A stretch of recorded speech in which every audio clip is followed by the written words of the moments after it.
Hello, everybody. We're 13 minutes late. We had last-minute technical difficulties. My mouth is having technical difficulties. Last-minute technical difficulties, which are my favorite time for technical difficulties.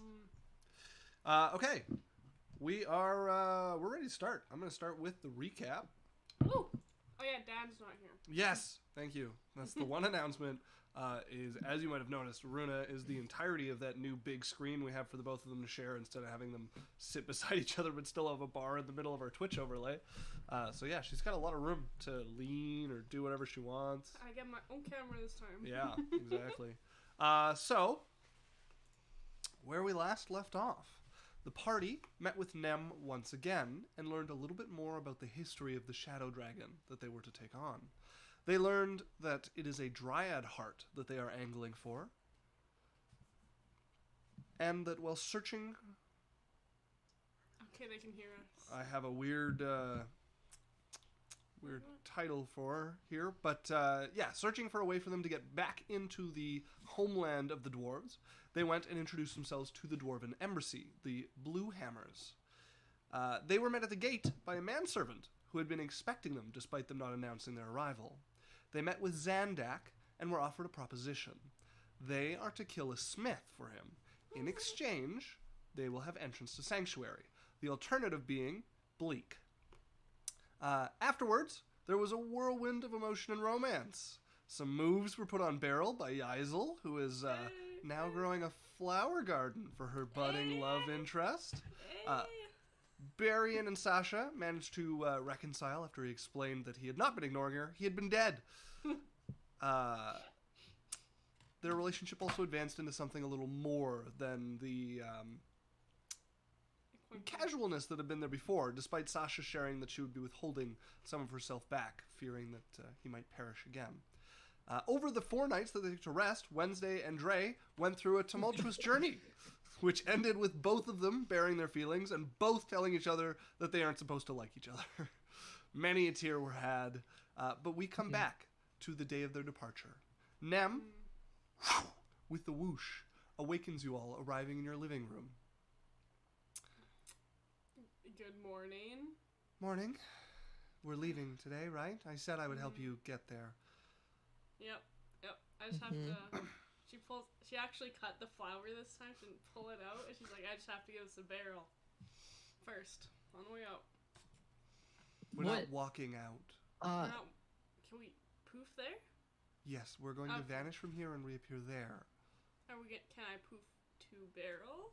No. Unless you have that capability, but I'm not doing that. Can we wait for me to walk there and walk back?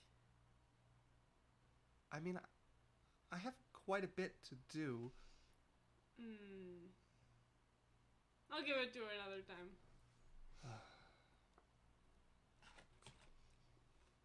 time. Does Dre join them? Yeah. Okay, you come out from your room through your hinged bookshelf entrance. Not bookshelf, cupboard. Are you ready to Morning. go? Morning. Harry Potter.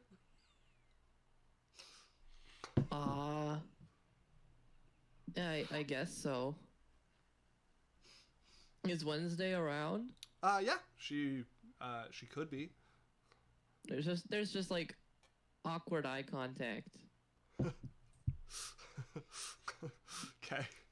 I'm not sure how reciprocated the eye contact will be. It might be looking towards her. And she's just like, why is he looking? Looking anywhere else. I feel like... It's a bit dirty over there. Well, if you're all ready, we should get going. I still have things I need to get up to. Wednesday. Yeah? Can you give this to Beryl? The flower? No. I've never even met Beryl. Oh. Okay. Just tosses it. Just lets the flower. Puts it on the ground. Throws it on the ground. He's like, well. Goes elsewhere. Stealing flowers, just shakes her head. As if you guys are gathered up, Nem, the little amount of patience she has wearing out. Who all is going? Are you guys taking Kana with you? I think we'll just take everybody. Okay. Kana, Bulwark, and Barry, and we all fit in the metaphorical van. Okay. Yeah. As soon as you all are close enough, even if you're not quite ready to go, you would all find yourselves pulled by the magic of the teleport spell, and suddenly reappearing. Let's find out where. As teleport is not always a sure bet.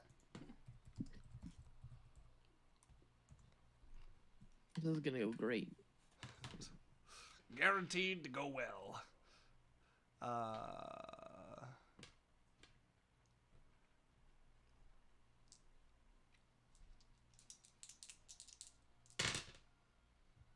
Okay. Okay. All right.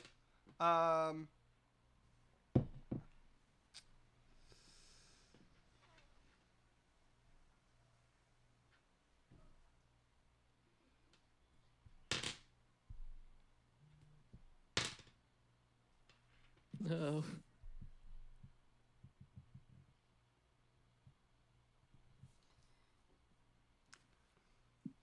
Okay. Little terrified. You're hesitating because it just went so perfectly. You Yeah, can't believe it. so well. But, right.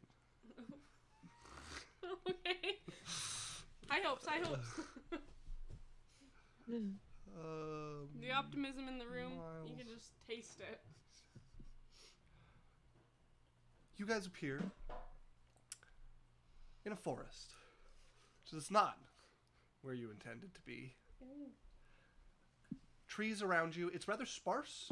You seem to be at the edge of some kind of forest. Going by the temperature, you're not very far from where you were before, as the temperature is kind of still the same. The weather, the same bright and sunny morning that was shining through your window.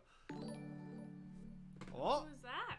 did we get notifications? Hey, Fragilitas! Thank you for following. And we have notifications back, so we can actually see who followed us. Woo! Welcome to the team. We don't have to have them tell us. Yeah. If you followed us, if you wanted to tell us who you were, so we could tell us so we are aware. Thanks for following. So you guys find yourselves at the edge of a forest. Where are we?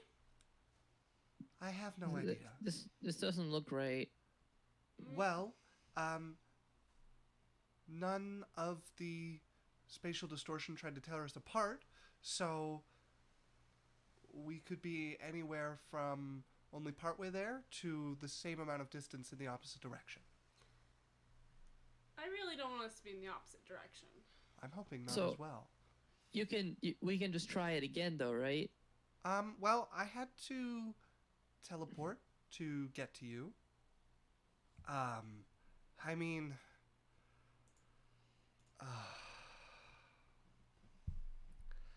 I could, but I can only do it one more time today, and I was intending to use that spell slot so that my entire day wouldn't be wasted completely. Well, it may... I mean, at this point, we're kind of stuck. Yeah, I don't know where we are. As you guys feel the tugging force once more as she casts the spell again. Okay, that was better. Woo! It was pretty 50-50 whether that could get better or not. As you guys find yourself suddenly standing outside of the gates of Gearhammer. Only somewhat familiar, as you've only been there once before, but outside of the gates to the city of Sanctuary with a very annoyed-looking 13-year-old wizard beside you. Right. Hey, well, welcome to the team.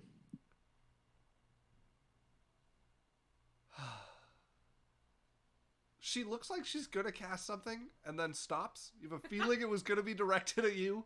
I am going to... Oh, fuck it.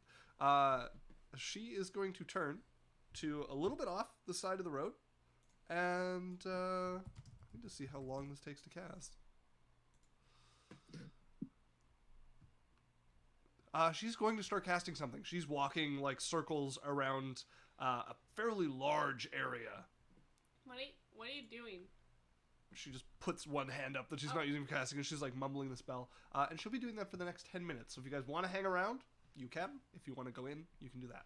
Well, I think she's doing something to help us. We should stick around and see what that is. After 10 minutes, a stone tower springs up from the ground. And she will step in through the door and close it behind her. She's an architect. Wow. It probably has stuff in it that'll help us. No, I think I don't want angry Dre's little gonna one start mad walking at me. towards the tower. I don't want angry little one mad at me. She walks towards the gate. You start going the other direction. Dre, if he wishes, can make his way to the tower where he will find the door locked. Lorelai's just gonna grab him by the wrist and like drag him along. Oh, There's nothing there for you, and she's just gonna drag him along after Yazel. He Come longingly, along, gang of people who aren't here right now. longingly looks at the tower that must have something useful in it as he gets drug off towards the gates in the mountain. You guys would see the huge mountain, the towering gate with the archway of it dug all the way out. There's like a couple 100 feet of just walking into the mountain, and it's about 60 across and 90 high, arched the whole way until you get to the gates of Gearhammer, which are the same size, thick stone doors fitted into that space. One of them pushed open. The amount of strength to open this would be immense, as there are guards there checking people as they come in. It's not like a Lochran you're used to with the long line of caravans and stuff coming in and out. Most people coming in and out are dwarves, and there's not many a caravan, so it's a fairly short line. And about 2 minutes later, you would find yourself standing before some dwarven guards, axes on their hip, and they give you a suspicious look. Did we get anything to like prove our identity or whatever? The only thing you have is the token that you're going to use as your excuse for killing the smith. You did not receive anything other than that. Great start. Okay. Well, outsiders, what brings you to the gate of Sanctuary? Lorelai. Just panicked. Turn. Somebody get an adult. Lorelai. Oh no. Let's go, Lorelai. We all know Yazel would fuck it up. As all eyes turn to Lorelai. We've been granted access by blah blah blah of blah blah blah, whose name and title Zandak and Bluehammer of House Bluehammer. Yeah, that's the one. He doesn't check any papers. The dwarf just looks you over. So you're the ones. A little bit of pity flashing through his eyes. Look. Go on in. Yazel's like looking Thank you. around as she walks in. She's like, what is going on? As you guys make your way into Gearhammer, the first thing that greets you is the carved out area for a couple miles in either direction of just clear space, maybe 30 feet tall, with walls on the other side of it, like stone walls beneath the mountain. The area, the wall's nearly as high as this is, and then after one gets past the walls, the ceiling opens up higher, so that the actual city has a much higher skyline, but creatures can't just fly over the walls easily. Did he tell us where this? No. You begin to look around at the different structures made out of the stone, just carved away as the city was cleared out, some of them reaching and connecting to the ceiling itself. And your vista of this immense city is interrupted by a dwarven voice. Right, you're probably the ones then, aren't you? The ones? Aye, you're here, Zandak sent you? Yeah. Yeah. Him so much. Be your, tour guide. Oh, thank you. Thank you. Thorin, by the way. You alright? Oh, I know it's a lot to take in, but It's really take your time, big. take your time. Yaisel. Nice to meet you. Lorelai is trying to size up this stranger. He's average height for a dwarf. You know, a bit short, like fair bit shorter than a man. Looks to be in the later half of his life, but maybe just some gray starting to come into what is like a chest length beard. He has a fairly laid back appearance. Just black hair to him. Nothing too intricate for the like beard weavings or anything. Just a braid going down the center.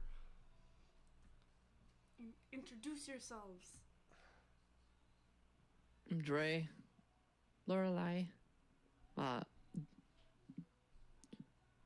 Does Lorelai trust this man? You could make an insight check to try to get like a read of his general personality. Yeah, is he like, trying to prey on strangers to like lead them into an alley and then like take all their stuff? I mean, he said Zandak's name, which is pretty telling. but judging by how the guard was, it sounds like you guys were not small news. All right, that's a 27. 27. She doesn't get any sense of malicious intention from him. He seems like a very relaxed sort of guy.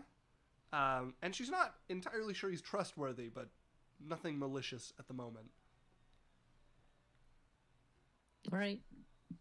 So, we're tour guide. What's your name again? Thorin Twiceborn. Corn?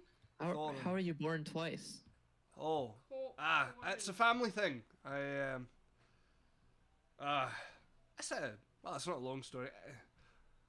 Legend goes that someone in our lineage became an angel of mercy, and ever since then, one line of our family is born twice. This is my second go at it.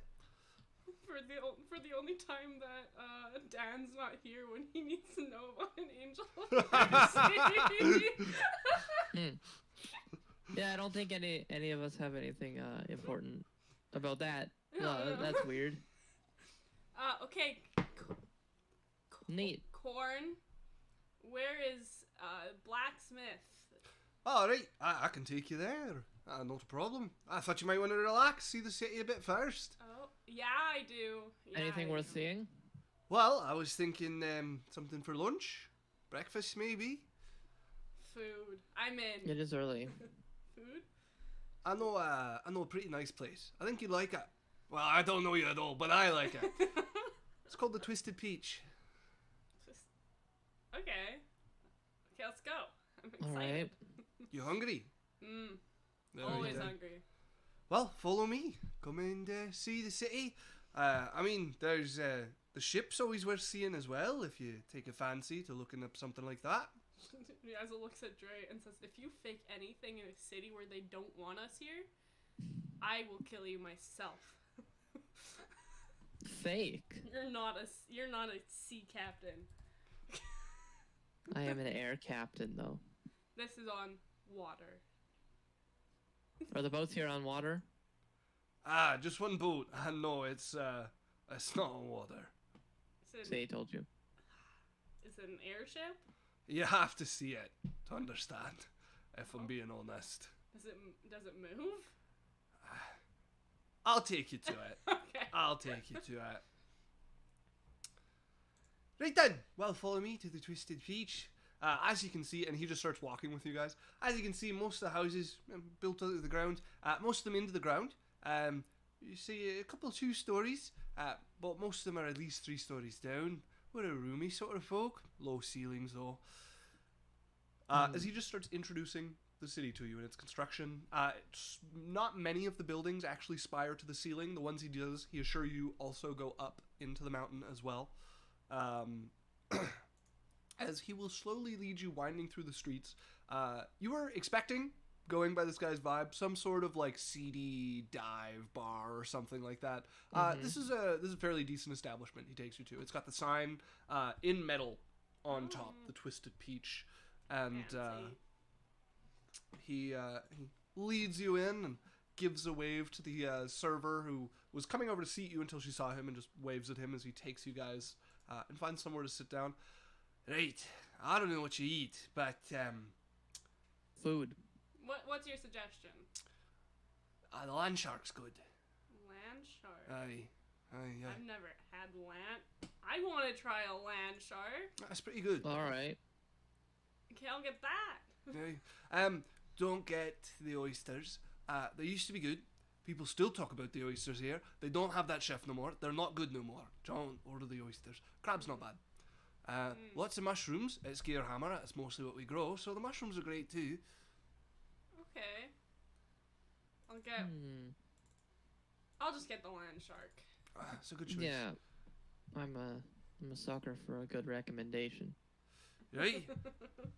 Aye! As he waves to the server and she comes over. Right. What'll it be for you? You know what I'm getting. Do I? Sorry. Do I know you? Nah, damn it.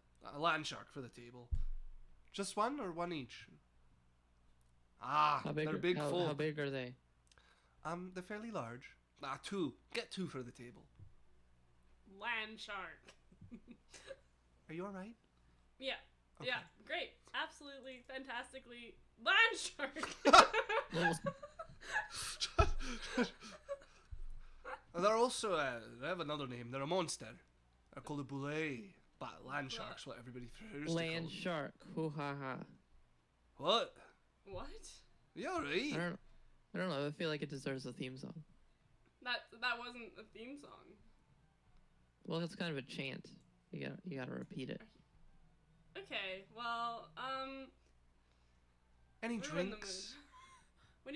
Is there any like specialties for beer? Not for beer, but we do a hard peach liquor. I'll try that. Alright. That's our It specialty. must be good if you we do have, named the whole place after it. Yes, well, it was a big part of the initial success. Of course, this is Gearhammer. We have many a fine ale, quite a bit of very good whiskey. Is this your first time to Gearhammer? Yeah. All right. Well, it is the land of whiskey. I want to try that liquor. Twisted Peach one. Yeah. All right. Yeah, peach. All the way. Right. I won't be drinking. I'm on the clock. Right. Well then, I will come out with two of the peach drinks and the Landsharks. If you'll just give us a while. They do take a little while to prepare, so I'll bring your drinks, and then it'll probably be about 30 minutes. Okay, thank you. Welcome. As she turns, Bummer, thought she'd remember me. What's your history? I feel your pain. I came here last time.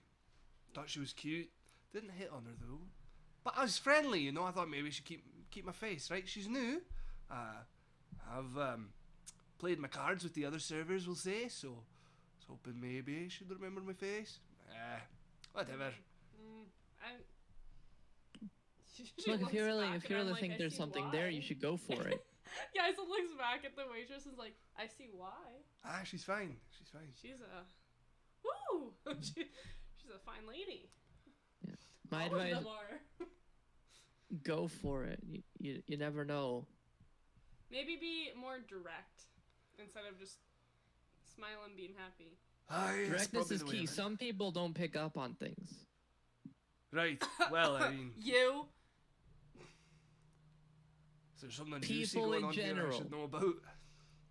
No, it's fine. Because until he gets this together, I don't know what's going on. As she would come back out with the drinks, and she's a pretty dwarven lady. As she sets down two, you can see the mixture happening. The bottom is clear, and then the top, a little more than half of it, has a very like orange pink peach color that gets darker towards the top and is like still mixing towards the middle. She sets it down in front of each of you. I'm gonna give, what was his name? Thornton? Thorin Twiceborn. Thorin. I'm gonna give Thorin like a hard look and like jerk my head over towards her. Your neck all right? Guys, I was like, my friend here has something to say. Hi. Fuck. Yes? Hi. I was telling my friends that I thought you were fetching, and I was a little heartbroken that you didn't remember my face for last time, given that I find myself having a wee bit of fancy for you. And I'm going to roll a persuasion check. Yay. She looks at him and a little bit of a smile. Oh, well, thank you for the compliment. Listen, that's why I didn't want to say that. It's awkward, I know. Listen, nothing you'd come of it. I just thought I'd pay you the compliment. Well, thank you then. She walks off a little bit flustered. And Axel's like, you could have asked her out. You're rushing me, right? Things have to do time. Gotta relax. Gotta relax. Let's hope she doesn't find someone during your time of wait. Well, listen, it's always a risk, you know? I might not be the only fella playing the game. Somebody else might be a couple moves ahead. That's how she goes sometimes. Just think of it. There's other Landsharks on the land. You guys are getting real attached to that, I can see. Not sure how to take it. I better get comfortable with it, because we've got a long wait till it comes. You ever fought a Landshark? Not personally, no, but it's not uncommon. I mean, not uncommon enough that they serve it here, right? The Mine Guard, bring it back, and different restaurants bid over it. It's common enough. Oh, I had a question. You can ask. So we came in, and they knew we were coming because of... What's his name again? Zandak. Because of Zandak. Right. But how do people know? Oh, well, Zandak's not well liked. He told us. Yeah. I see why. Him sending people here, it's not a far leap for your average Joe who knows anything about the Blue Hammers to guess that he's doing it to piss somebody off. So.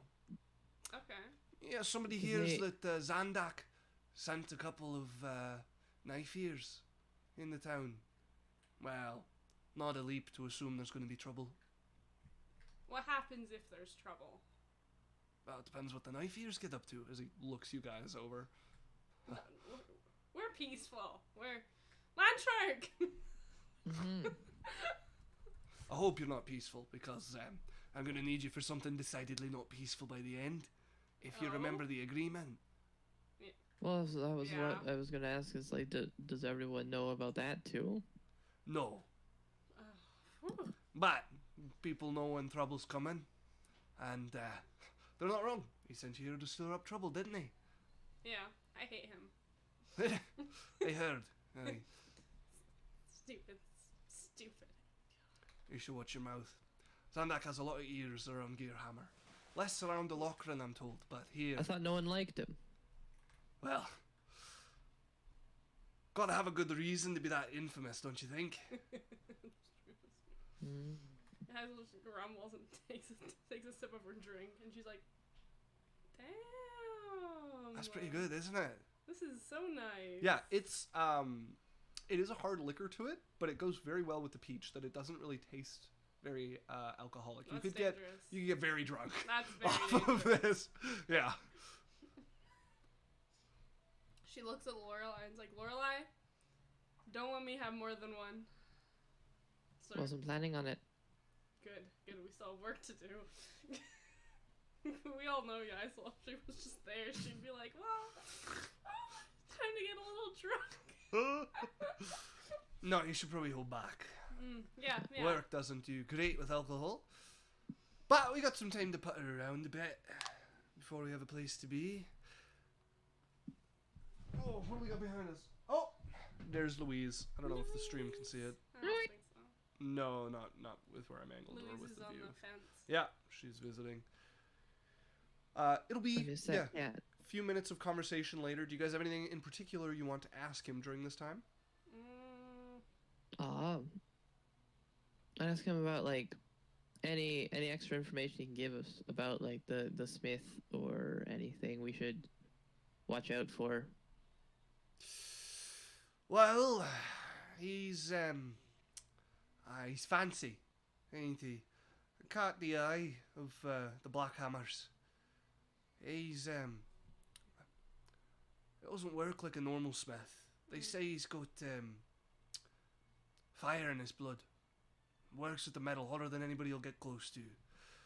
His bellows move themselves. Strange fellow.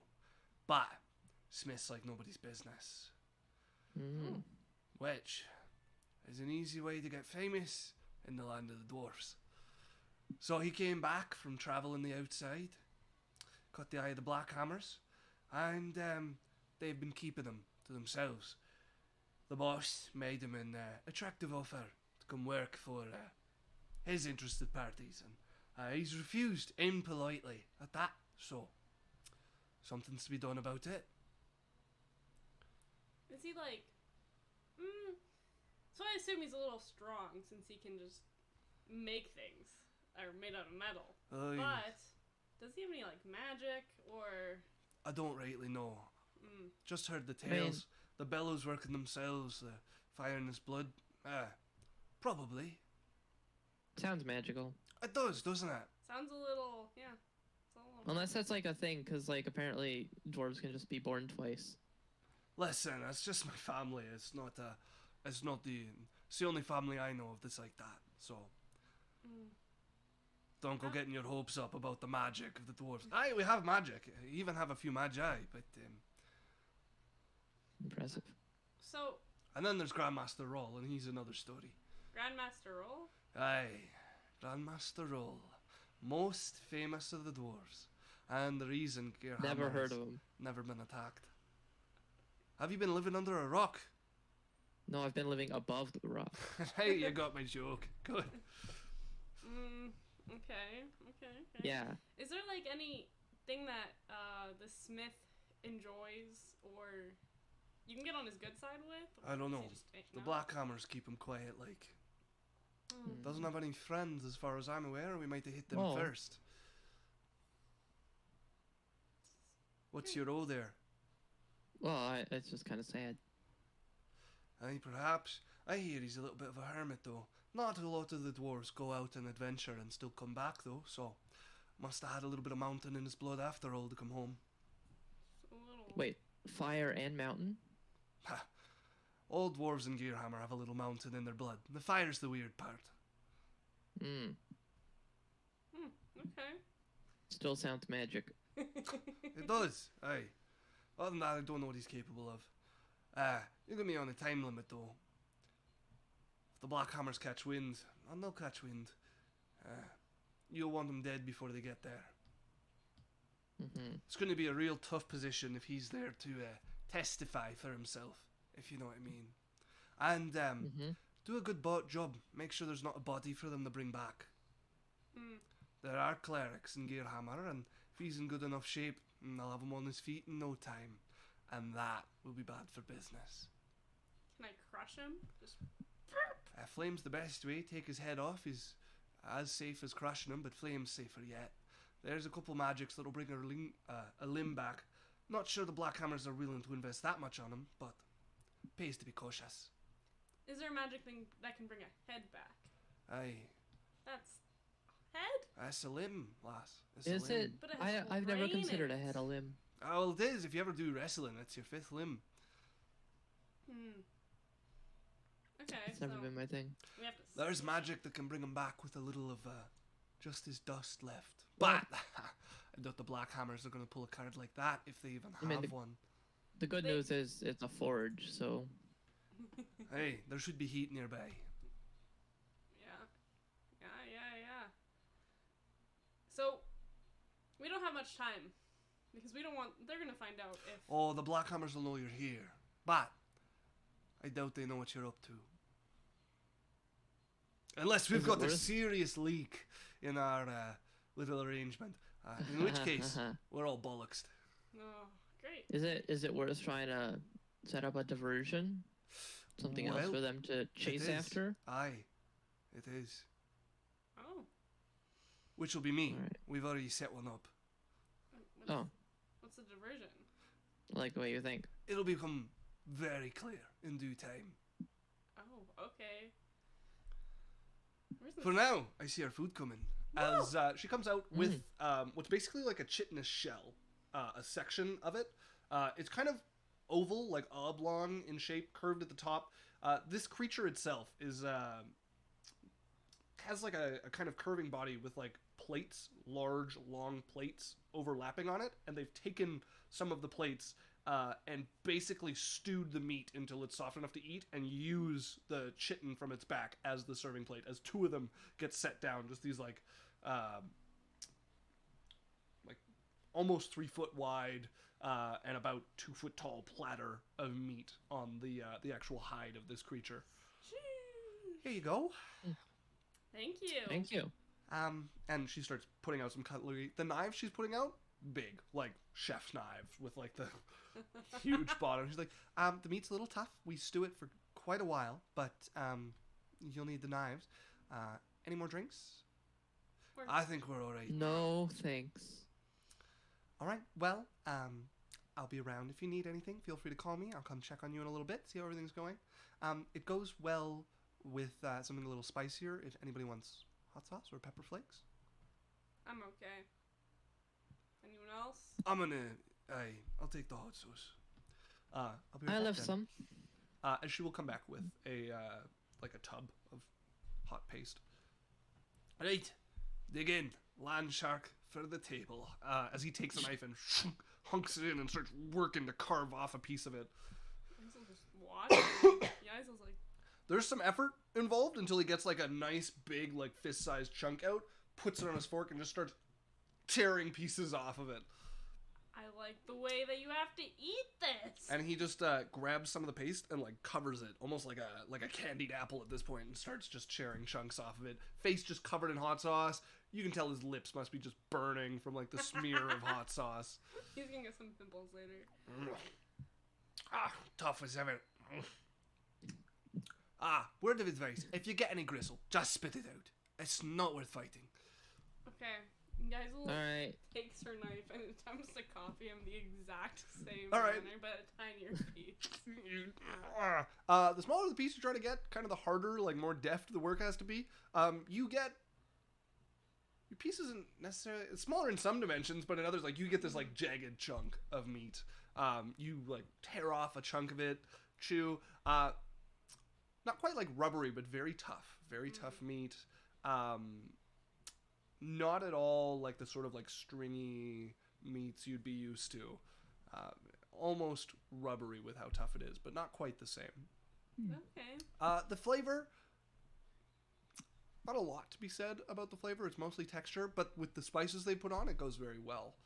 It's even the spices on it have like a little bit of heat, and it's very biting what they put on it. So it's almost all like an attack on your tongue with this like chewy texture, which works out.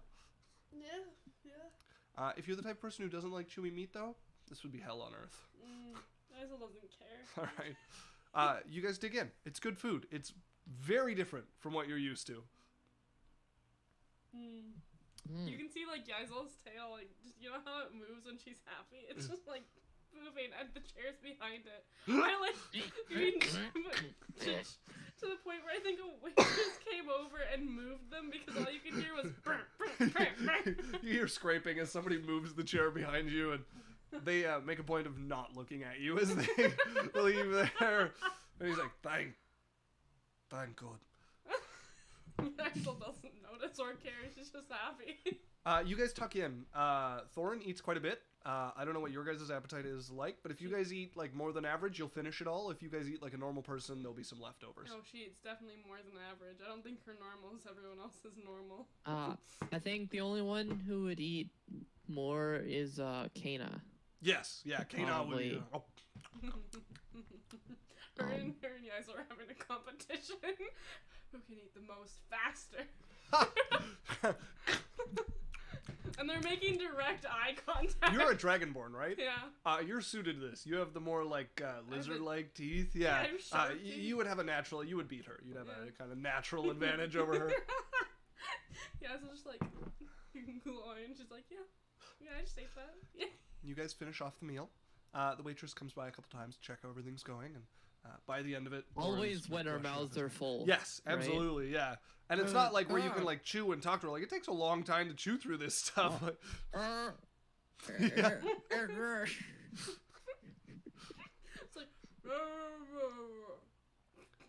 Thanks. Glad you like it. You guys finished? Thorin wiped off his hands. Right. Take a walk around. Go to the ship if you'd like. Ship. Yes, I'm a coveter of No, ships. he's not. He's not. I'm gonna leave your personal issues to yourselves. Follow then. As he will lead you guys deeper into Gearhammer. The building's starting to get a little bit bigger, but even when you can tell there's like a huge jump in quality and probably the like income of an area, the houses don't get that much bigger. Although Thorin would let you know that they do get much deeper. The under parts of them are quite a bit larger. Interesting.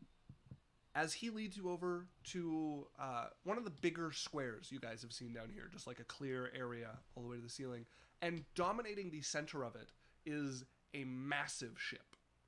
Like, you remember when you were saying, like, you had driven, like, a larger ship, like a frigate? Like, the massive merchant ships? It's a frigate. This is a huge, like, 50-crew merchant ship, just on blocks.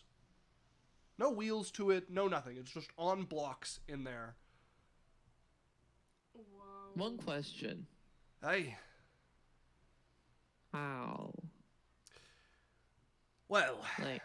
Like the water is pretty far from here. Oh, it's very far. Well, as legend tells it, Grandmaster Roll learned about the ships they were building on the coast and the massive frigates. And it takes them over a year to make, quite often more than one. He said he could do it faster. One of the, well, depending whose story you say, it's a black hammer or a green hammer, but one of the nobles said bullshit. And he points over to a plaque that's beside it.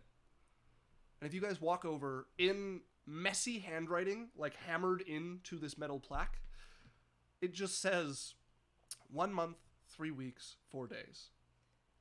Yaisel looks at Lorelai's like, what does it say? Yaisel still can't read. And it's messy too, so it's just Yaisel's like, what does it say? 1 month, 3 weeks, 4 days. For that whole thing? Hey, Oh. there's a reason they call him the Madsmith.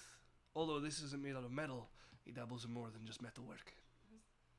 Woodworker. Woodsmith. Aye. So now we have a ship. Nothing to do with it? It'd be a tourist attraction if we let people in, but we don't, so we just have a ship. Yeah. Seems Wow. like it takes up a lot of space. It does. Aye, it's big, but the city's much bigger. So What would we can happen if afford it fell over? You might want to keep your voice down. It's not entirely wise to question the stability of Grandmaster Wall's work. He's a little bit worshipped, and people get fanatical about the Madsmith. Well, it's not his work. It's the stuff keeping it upright. Unless that's also his work. That's also his work, aye. Shit. So, that's what I'm intimating. Okay. It's amazing that it will never fall over. That's better. That's better. A little louder. More chest. More chest. Right. We got a little time. We can wander, gambling, whores. What would you like? Or we can get to business. Whores? Aye. I know a couple of flower dens. Lorelai just like shakes her head at you. Yeah, Yaisel doesn't know what a whore is. Yaisel's like, a whore? We'll talk about it later. I'll leave the explaining to you. But I'm going to take that as a hearty no to that side. Gambling. Aye. There's a couple good places. I know the owners of a couple can get us in VIP, bottle service and all. Maybe we should just get to work. Is that Lorelai? No, it was Dre. Really? Dre? Yeah. What? Character What? development? Does Lorelai look genuinely impressed? A little bit. I wish Wednesday was here. She'd fall over. What? Right. Business then. Just to warn you, there won't be time after. Is there anything else cool? Alright, well, there's one more thing we gotta get to before we get up to anything. What is it? That guy. As he just motions over his shoulder behind him. What's that guy? You guys Who's look that over. guy? There's only one person in the direction he's talking about. There is an older-looking dwarf leaning against a wall, fine black robes, just staring at you guys. What's his The deal? guy's little wave. She's like, Well, he's undoubtedly looking for a chance to catch you alone, and he'll get more insistent if I don't walk off for a little bit. He's gonna come and spew some bullshit. I'm gonna come back, and you're gonna have ignored everything he said. Deal? okay. And she's like, she pushes him away, and she's like, hi, sir. And if he asks, you're just here to see some sights, visit some friends. As he'll turn and walk away. Even As you shout over at the other person, and you see they look a little like surprised when you shout at them, and an annoyed look crosses their face at having been noticed. you've been following us for a little bit, huh? She walks over. I might have described her as a him, but when I looked at my notes, it is a female dwarf who looks to be well into the later half of her life. You've been following us a little, huh? Hello. Hello. Hi. Yes. Well, sure. Following. I come with a message from the Black Hammers. Wow. What's the message? Whatever Zandax sent you here for, we'll pay double. Oh, okay. Thank you. Well, I mean, we'll take your money. But like, Yazel just motions to him like. we're really, "Oh." we're Shut not up. up to anything She's like, over thank here. you. We'll think about it.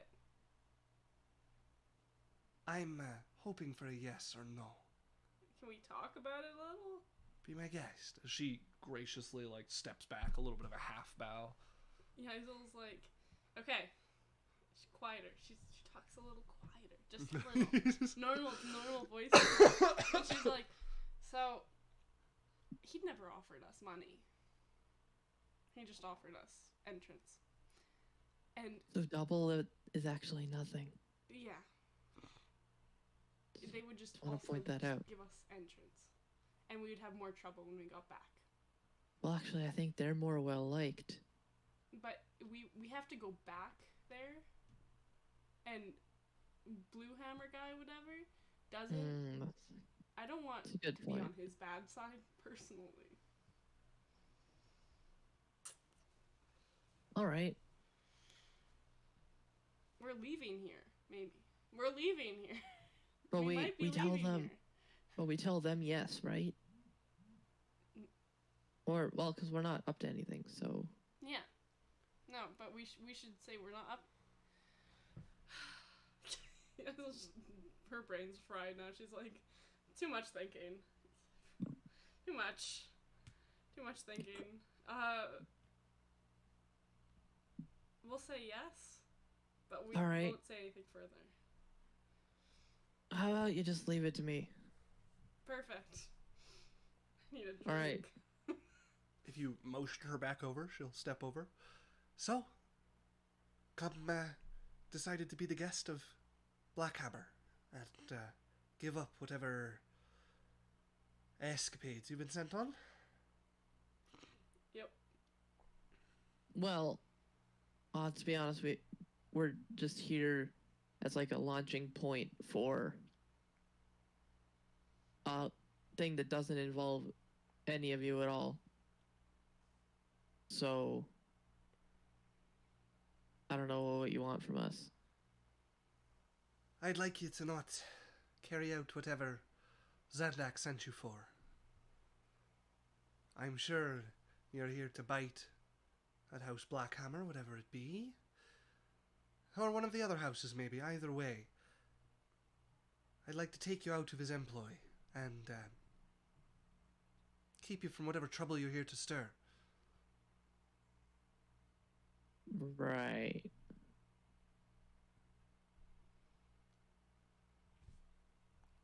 Okay. Cool. Cool. Is that a yes? What? See, what? I just don't understand what exactly you're offering us. Well, whatever he's agreed to pay you, I'll double. You can come be a guest of House Blackhammer. If you need assistance and we can provide it, we will. Do we talk again?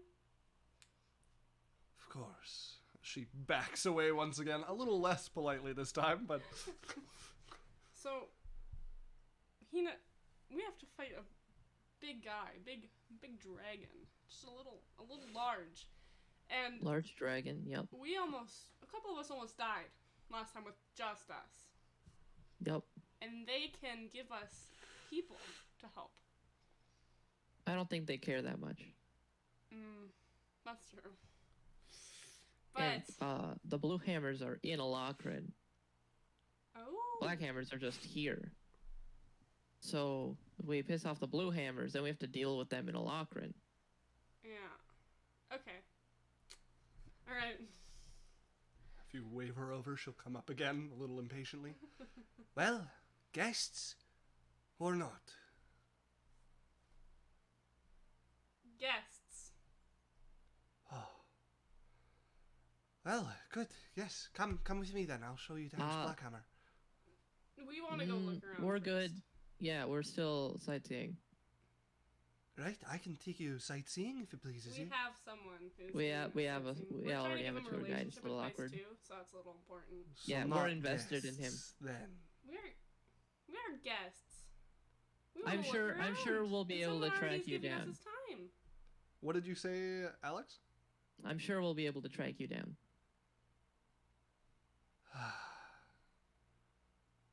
So be it. But it's not worth it. As with that, she will turn and march away. I think she really believed us. Yeah, she marches to the end of to the edge of the circle that you guys are in, and you see somebody come out of one of the alleyways, and she passes a message to them, turns, leans, and continues watching you all. Like, maybe we should go somewhere where she doesn't see us. Maybe go sightseeing as we said we would go sightseeing towards All right, let's a go. blacksmith's house. Yeah, I'm gonna go find. Thorin is Go find but Thorin. 20 feet away from you guys. Where to next? I see the breeze is done. Strong Sort of. wind today under mountain. Mm-hmm. Well, you made the right choice. Let's walk. As he will start leading you guys, not back the way you came, but to the outer edges of Gearhammer.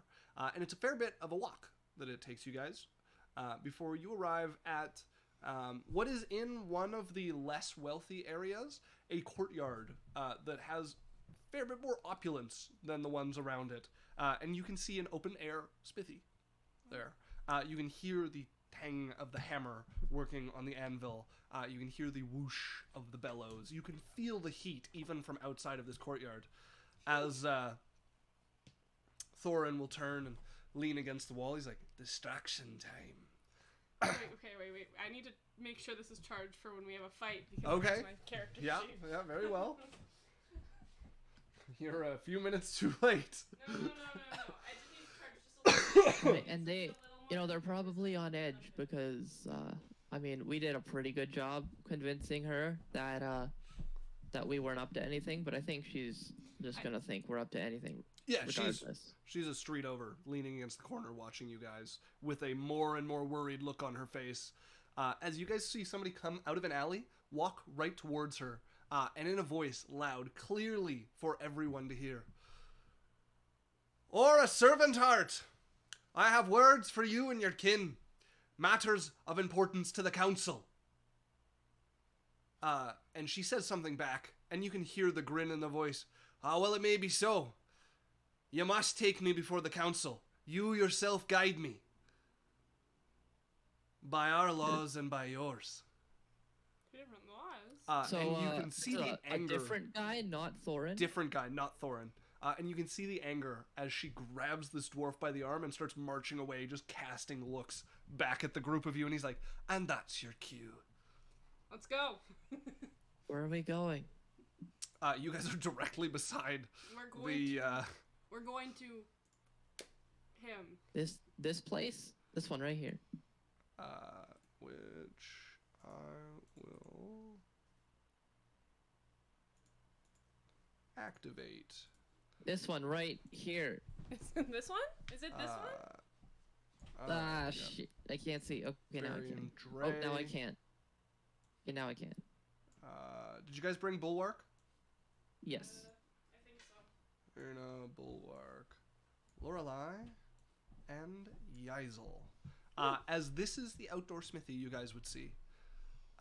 There is the forge in the one corner, just an open bed of coals, the bellows working itself, water on the left side for quenching, some kind of kiln behind it, and you can see a brown-haired dwarf. Looks younger than most of the ones you guys have been interacting with, just hammering at something. He's doing pretty light work. He's at his table, not his anvil. He just seems to be getting a couple of dings out of something. Okay. What are you all doing? Are we supposed to be stealthy at this point, Thorin? Get in there and kill the man. Alright. I will walk in first. Me being Dre. Yeah. I don't know. We all kind of have to be in there at some point. Does it matter that much what order we go into this building? You guys have the space you're at. The rest is a fence. You're going through the only door at the moment. Right.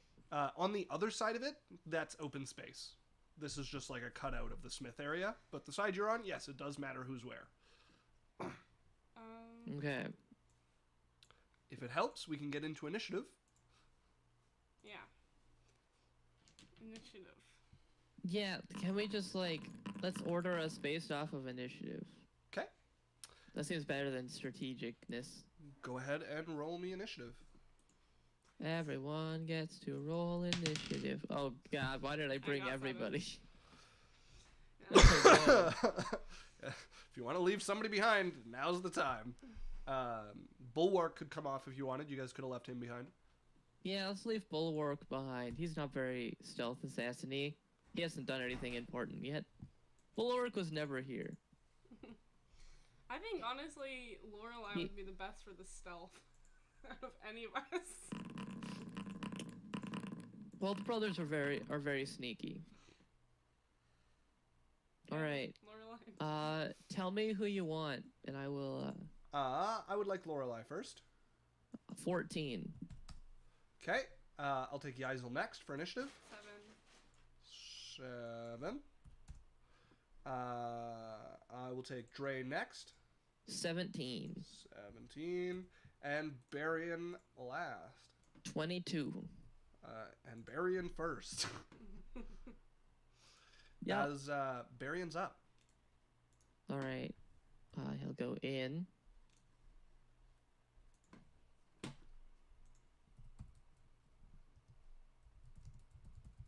He'll go into the room. Okay. And go here. Bonus action Blade Song. I know that. Ah, shit, he has spells and everything.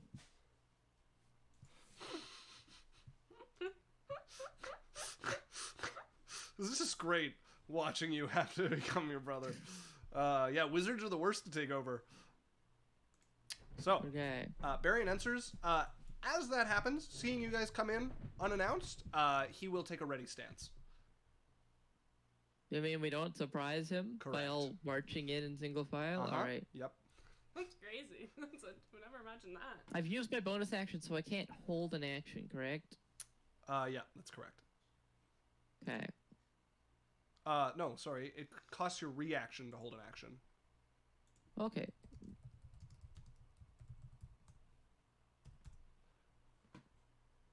So, may I... Yeah, I'll just go for it. He's gonna cast Hold Person. Okay, as the dwarf turns, what's this at? Then we're gonna hold person. Wisdom saving throw. That is an 18. That succeeds. As the spell washes towards him, he freezes momentarily and pulls out of it. Now. Oh my god. Now. Anything else from Barian?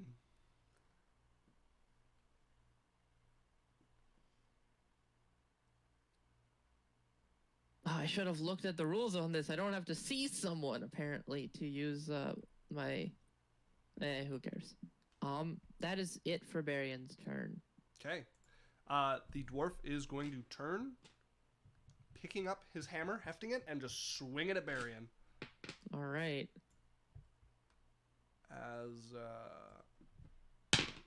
Okay. That is a 24. I'm going to cast Shield, and it misses. Did you Blade Song? Yeah. Okay, got you. As he ducks, not low enough, hammer still whistling for the top of his head. Wand comes up, and there's a clang of metal as it impacts just an inch away from the tip of his wand. The hammer stopped dead in its tracks. Okay, for his second attack, that's going to miss with a natural 1 as he goes to swing again and gets thrown back by the force of the shield once again and goes prone. Dre is up next. Okay. This is gonna be the longest combat of my life. Just particularly hard for you. All 3 characters. What level are you Okay. guys again? 9? Mine's 7. 7. 9's the other campaign.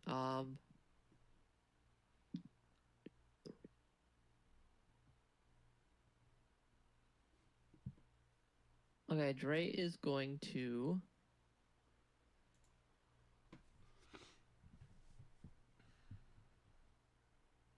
walk like here. Yeah. Then cast Bless on Barian, Okay. on Kana, and on Yazel. The You get a 3 of them D4. have the energy descend over them, and they are All blessed. right, let's get him, guys. Woo! Landshark! Okay. Feed them And belay he's one going time. to finish walking up here. Okay. Dagger and shield raised.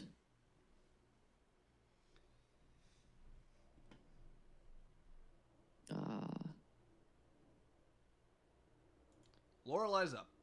And that is it. Yeah. All right. Lorelei. Let's play Alex, Isaac. Really? Yep. Yeah, that's the game. Lorelei is going to walk into this room.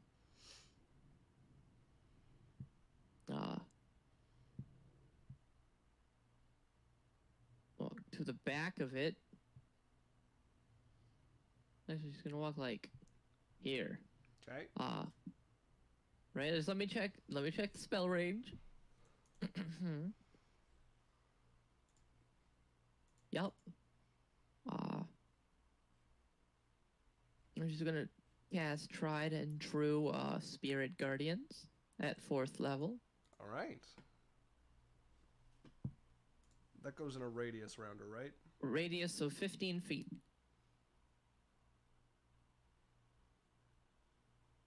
And it only hits the things she says.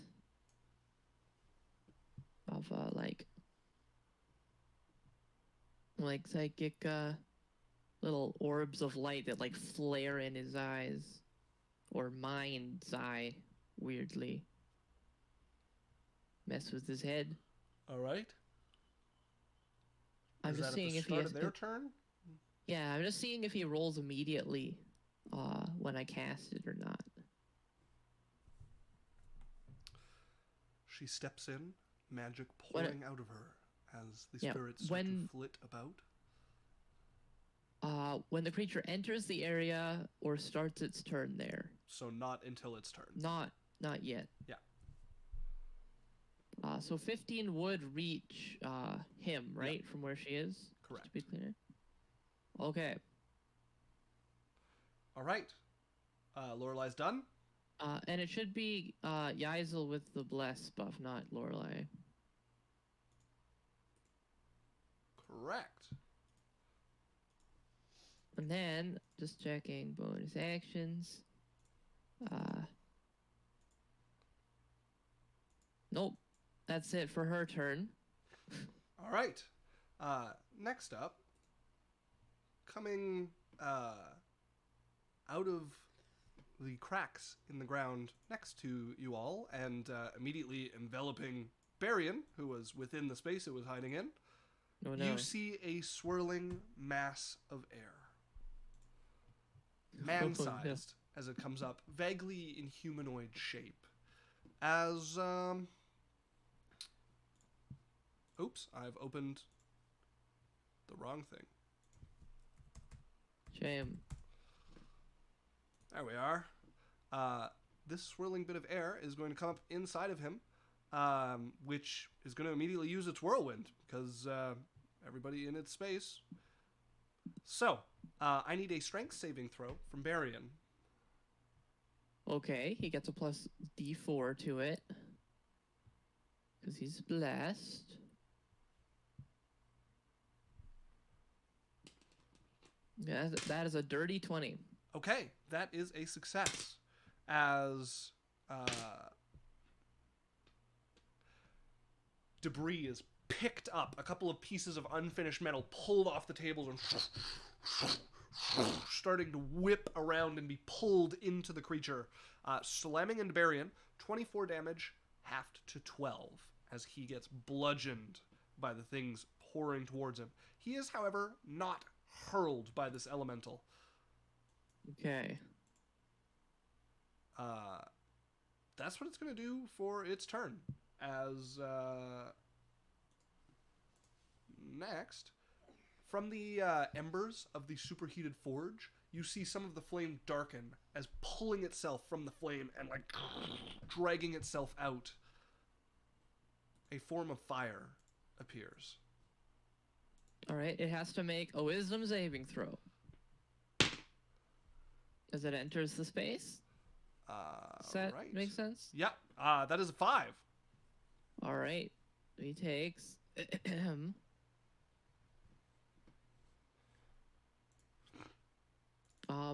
16 psychic damage. 16 damage as it pulls itself up. A couple of the spirits sailing through the body and screeching as they do. You can see them pulling fire away and like tearing it apart in the air. Not enough to kill the creature, but enough to injure it, as it is going to fly towards Lorelai and enter her space. Okay, keep in mind its speed is halved. It has more than enough speed. Okay. Actually, you know what? It's not going to enter her space. But it is going to come here, and it's going to attack her, as it's going to make its 2 attacks. That is an 11 to hit. Misses. And a 9 to hit. Misses. And having missed, it will fly into her space. As Lorelai is suddenly wrapped in living flame, little bits of blue tinging the edges of it, as you discover how he gets his forges so hot. As Lorelai takes 5 fire damage, and I need a Constitution saving throw from her turn. Is that just for concentration or something else? Concentration, yeah. Okay. And she's also lit a flame, so I'm gonna put something on her. That'll work. All right, that's a 16. That is a success. As after it goes, pulling itself from the bellow that has stilled its moving. Wisdom saving throw. See what has been pumping the bellows. Wisdom save. Wrong window. Wisdom save on the air is 13. That is a failure. He takes 17 points of psychic damage. 17. That will injure that one as well. As it is going to fly over. And I need a strength saving throw from Lorelei as well, as this one is going to use its whirlwind ability.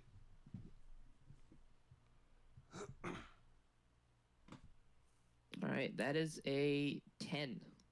That is a failure, as she is picked up by the suction that just appears. She takes 18 bludgeoning damage, and is flung 20 feet away in that direction. So... And the flame sticks to her still? She's still on fire, but the fire elemental stays behind. She does slam into the bellow on her way before getting thrown past it, so I will take 5 feet off that. And she takes 6 bludgeoning damage from going head first into the bellow that is just like the top torn off of it as she goes. Okay. So I need a saving throw against that total damage, which was 24. 24 total, so she needs to beat a 12. Yes. She is also knocked prone. It's a 19. 19. Okay. The spell is still up. And she is now prone. And that would follow her. Yes. Okay. That brings us to Kena, who is going to run straight through this wind elemental and attack it.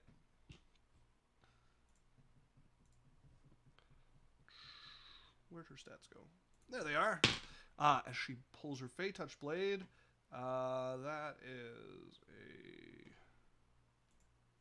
12, which will miss. Second attack.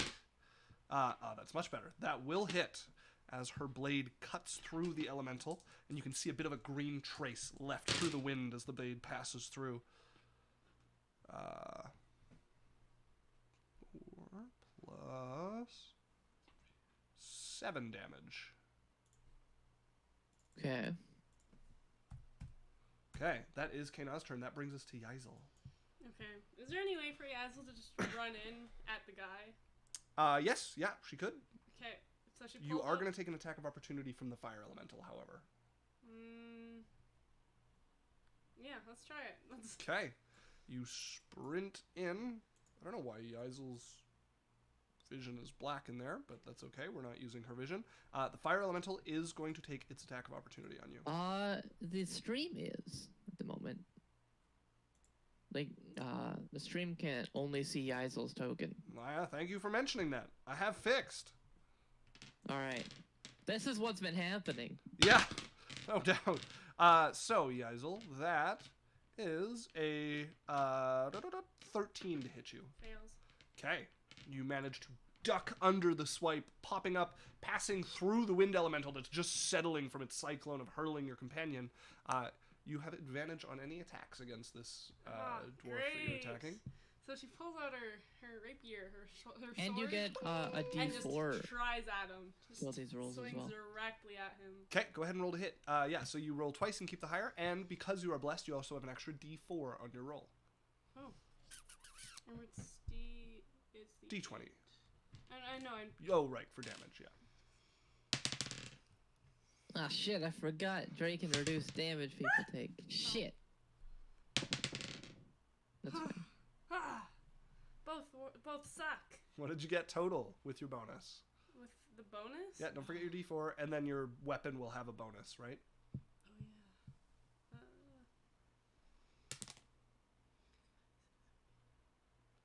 14. 14 will miss. Okay. Next move. As you hit his body, swinging, you're not swinging that hard, you're just trying to slice into him in the back, and as you cut through the shirt he's wearing, you hit the leather armor underneath. Okay, let's do it again. Yeah, if you have 2 attacks, go ahead. But I'm going, like, for his shoulder this time. Okay. Does Yazel have 2 attacks? I don't even remember what class you are. Monk. Yeah, you're a monk. Yes, definitely have 2 attacks. At least 2. Yeah. Actually, at least 3. Still have advantage, yep.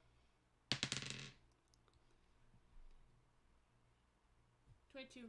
22 will hit. Go ahead and roll damage. As you slash at the same point again, more force behind the blow, managing to cut Do I into get the the leather. D4 again or no? You do get it to your attack, not to damage. Okay. And then it's... Yeah, blesses attacks and saving throws. D8 plus... Is it plus the sword or plus... So the sword will have, like, the bonus to hit, and then it'll have 1d8 plus something that's your bonus to damage. Because you get to add your dexterity. Or... 6 then. Okay. For your sword? Yeah. Yeah, okay. That so was... 1. Yeah, so it was 5. 5 damage. Okay, you cut into him, and you notice that where your sword blade is cut into the leather, you pull back, and you expect blood to start coming out any moment, and you notice flame dribbling out. He's made of flame!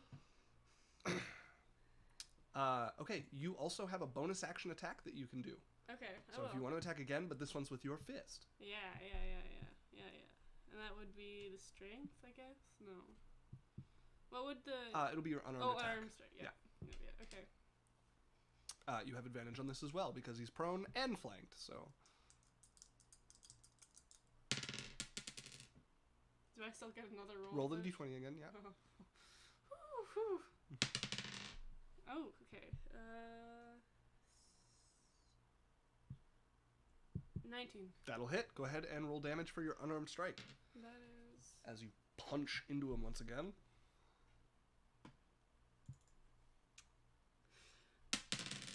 Ah, 6! So it's 10. 10 damage. Okay, that will put him to not quite, actually. Okay. You can spend a key point to make a second attack with your bonus action as part of your flurry of blows, or you can end your turn there. Key point. All right. Keep going. Go ahead and mark off a key point and make another attack. This is a good time to do it while you have advantage, so...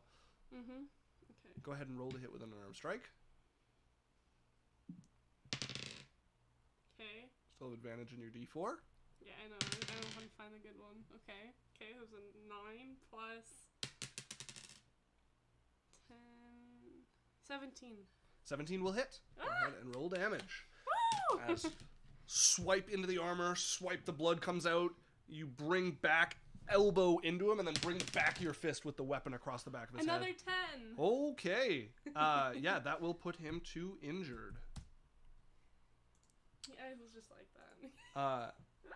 And at that point, another flaming figure will pull itself from the forge. Wisdom saving throw. Indeed. 18. Okay, it does succeed, so it takes half of 13 is 6, because you round down, 6 points of psychic damage. Okay. Comes screaming out, more energy tearing through it as little familiars fly through. Running low on these D8s. I'm just going to move up to Lorelei and give her 2 swipes. Okay. That is a 19 to hit. That just hits, yeah. That is 7 fire damage. Alright. 7 fire damage. And that is a 19 again. Oof. Alright. She makes the concentration check for that attack. She need to beat a 10. Gets hit. Yeah, she gets hit again. Yeah, so make your first concentration check. Oh, and it actually had advantage because she's down. Okay, that's a success. And then 9 damage on the second one. 9. Alright, still has to beat that's a 21. Okay. Brings us to Barian. Alright.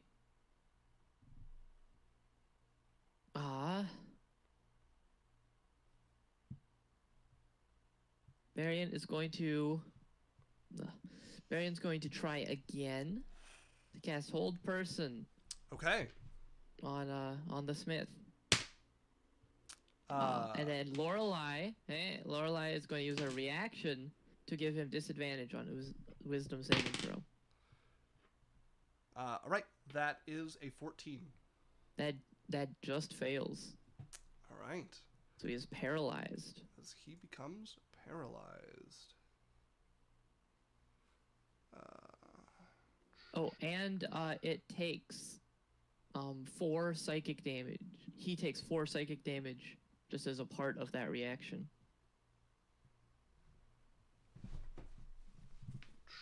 They don't have a good symbol for paralyzed. You'd think they'd have a good symbol for paralyzed. Like a lightning bolt? Yeah, I could do the lightning bolt.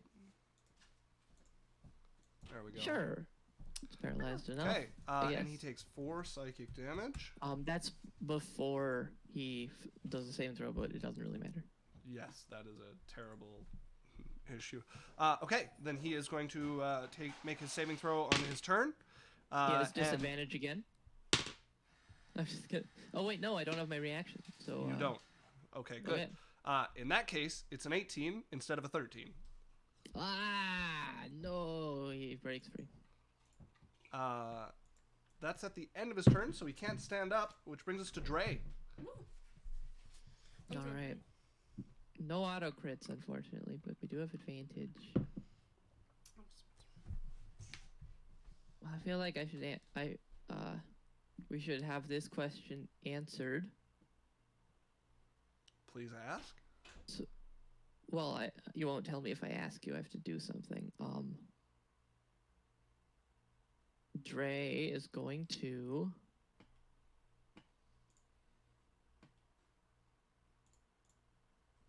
Shit, I forgot about Dre's reaction again. Damn it. Whatever. Doing great.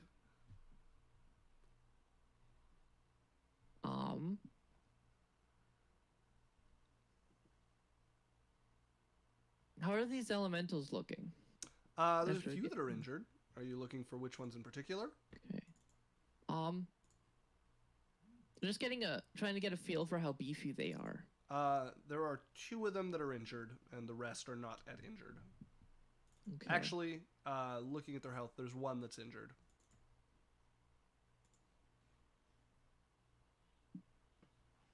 Okay. Dre is going to.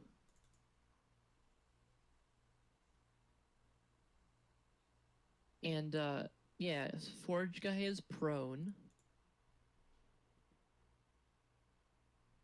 Right? Is that what that symbol means? Yes, he is prone. Okay. So I will take a stab at him Okay. with my You may dagger of roll to hit spite with advantage. and a green flame blade. Okay. Rolling at advantage to hit. That is an 18 to hit. That will hit. Okay. Do you want me to split up the damage types? If one of them's fire, yes. Yeah. Okay, so he takes 15 points of piercing damage. Okay. And 2 points of fire damage. No fire damage. Okay, and then the elemental beside him, as the flame jumps out, Oh, thanks. takes 11 points of fire damage from the green fire. Okay, 11 points of fire damage to the air elemental as the flame jumps from him to it. Yes, they do take fire damage. Okay. Okay, that leaps to it. Anything else from Dre?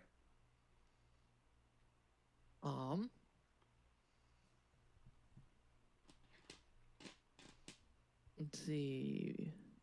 Bonus action. Doesn't have anything to do, so no. Okay, that brings us to Lorelei, who at the start of her turn takes 8 fire damage, and I need a wisdom saving throw. Okay. Lorelai, please heal Can- yourself. Can Dre use his reaction to block that damage? No, she's on fire. Damn it. No, that's what I remember, of course. Wisdom saving throw. Yes. No, con save. This Oh, is for her okay. concentration. Okay. That is a 14. That is a success. as Lorelei is prone, but it's her turn and she is on fire. All right.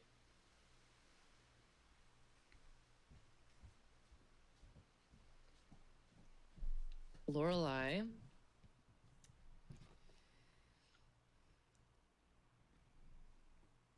is going to make a... I wait with bated breath. I promise. But if you could just get to the fucking point.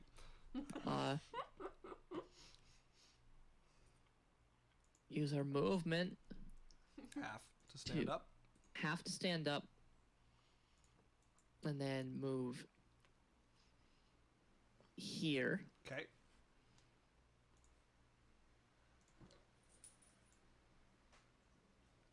And then... Oops. She's going to cast a 3rd level Cure Wounds on herself with her action. Okay.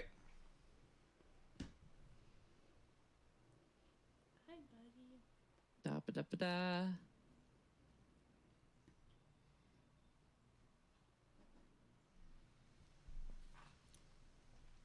Yup, okay. Pita bread is so Just good. going to You want another one?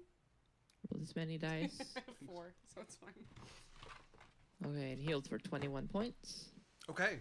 Beneath the very burns, beneath the very flame that's still burning her, some of the burns start to close up, even while the fire is burning over them.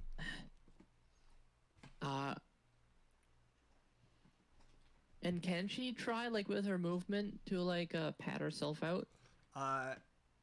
So... Or a bonus action or something? It takes an action to douse the flame. Her or another can use their action to douse the flame. All right. And then does not have a bonus action to use at the moment. So that is her turn as she's sort of like holding her shield up desperately from this fire elemental, trying to hold it at bay. Pulls herself up, interposes her shield as the spirits are screaming around her, healing magic covering her wounds, flame burning atop the newly healed flesh. That brings us to the first air elemental there. Wisdom saving throw. Oh no, that one. Never mind. It is going to actually wait. Risk the opportunity it's 15. That would be 5, 10, 15. Yeah, it's still within 15. Wisdom saving throw. That is a natural 1. Ooh, it takes double damage. Please, I regret saying that. I don't want that rule. Are you sure? We can keep it. I'm just waiting for somebody to natural 1 on an ancient dragon breath and take 264 damage. Okay, that is 19 points of psychic damage. And Dre gets an attack of opportunity. He does, and that one is into injured.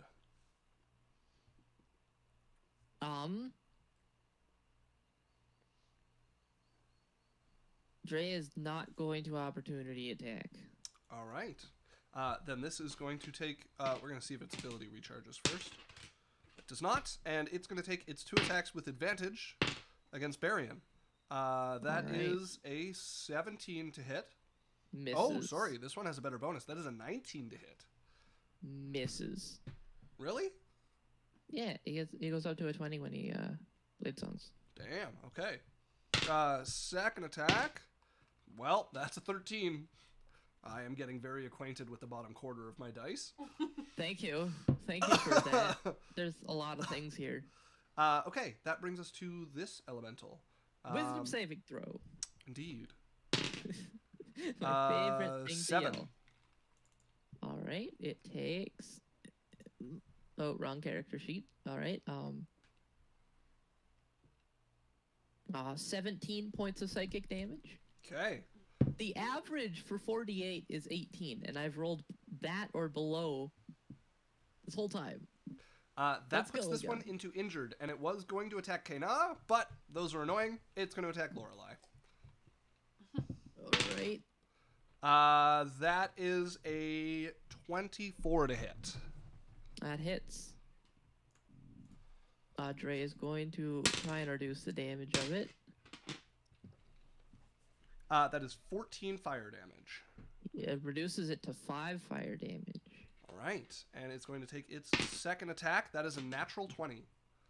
Oh my god, Lorelei. I do need her wisdom save, her con save though. Okay, con save Lorelai's having a rough is time. 11, which is enough for 5 damage. That is enough. As you take 19 fire damage from the second attack. Holy shit. As it doesn't just sweep through her, one of the like kind of smoky arms comes up and wraps around her throat, and she can feel the like fingertips touching, although there's no force to it, as it just wraps and burns around her neck. Alright. I need her saving throw. Very crippled. As this air elemental is going to attack Yeisel because it has advantage, because she is between it and the dwarf. Okay, that is 14 on her con save, so that 14 it is stays a up. success. That is a 22 to hit you, Yeisel. That's a big success there. Right, air elemental. I also want to see if it recharges its ability. It does not.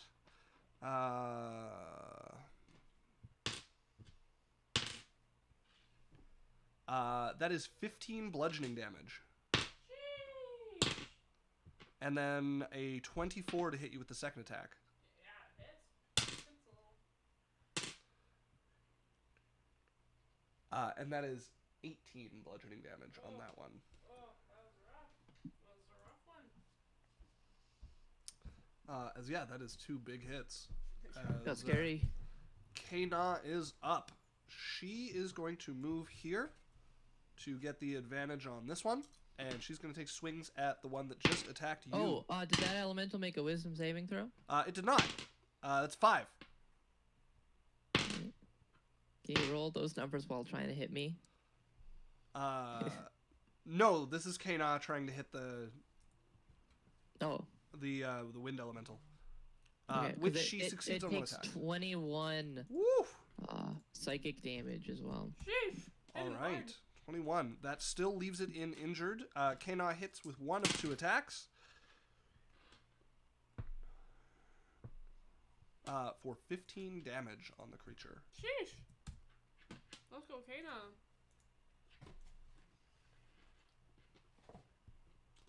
Okay. That brings us to Yeisel as she comes up behind it and slashes twice into the one that delivers 2 heavy slams, having picked up a piece of metal, and it's just swirling in the wind, and it bludgeons it into you with each blow. Oh, smack my mic. Bludgeons it into you with each blow, much like I just did to my mic. No, crazy. So yeah, Yeisel's up. Okay. She's still gonna go for that blacksmith. Okay. She feels like he's the mastermind behind it, since he's made of fire. He's made of fire? Sheesh. Okay. He's gonna attack with the short sword. Oh, do I still have Yes, bless? you still have bless.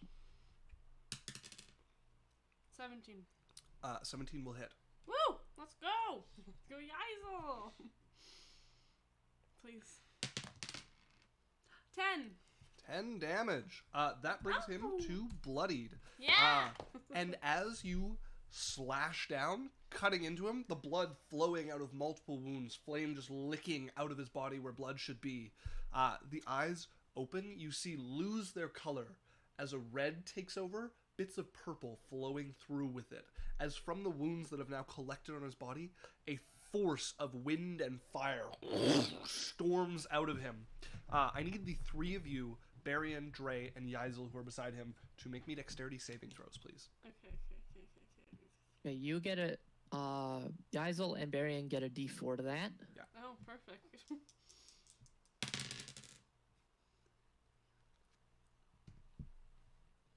19. That is a success. She has a +7 save for Dex. Sheesh. Let's go, Yeisel. Okay, Barian got a dirty 20. Success. Dre got a 15. That is just a failure. Oof. As on a failure, you take 9 fire damage and 7 bludgeoning damage, and on a success, you would take 4 fire damage and 3 bludgeoning damage. So Yazel will take that as well. And Barian is also How much damage thrown again? back. So you take 4 and 3. So 7 damage total. She's on life support. Did he make a wisdom saving throw at the beginning of his turn? It's not the beginning of his turn. This was during Yazel's turn when she bloodied him. Oh, okay. As this happens, and his elemental heritage starts to assert itself, he will also float back to standing, so he is no longer prone. And Dre is, so happy coincidence. So what Rude. about my second attack? You still have your second attack. You are not thrown back. So, So Dre's on fire. Dre is not on fire. Dre was thrown back and knocked prone. Is anyone on fire right now? Lorelei. Yes, Is Lorelei there is. any way I could move to Lorelei or without being... No? Yeah, if you move 1 up, you'll be within range to put out her flame, Okay, I'm gonna and do nobody that. can take an opportunity attack on you. I'm gonna do that. Okay, go ahead and roll to hit. Wait, okay. Oh, I saw this. Yeah. Do I roll twice still with the 20 or no? No, you don't have to roll to put her out. You can use your action to put out her flame. That's what I want to do. Then yes, you can douse the flame on her. Okay. No, you can't. You've already used your action to attack once. Yeah. I thought you had 2 actions. Where's 2? No, you get 2 attacks as part of the attack action. Oh. So no, you cannot do that. Okay. Attack? No. You can still attack. Yeah. Okay, I'm gonna do that. You still have advantage because you're still flanking him. Okay.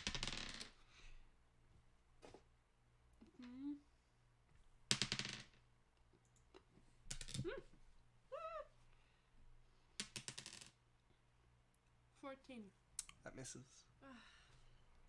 You have your bonus action attack with your unarmed strike. Yeah, I'll do that.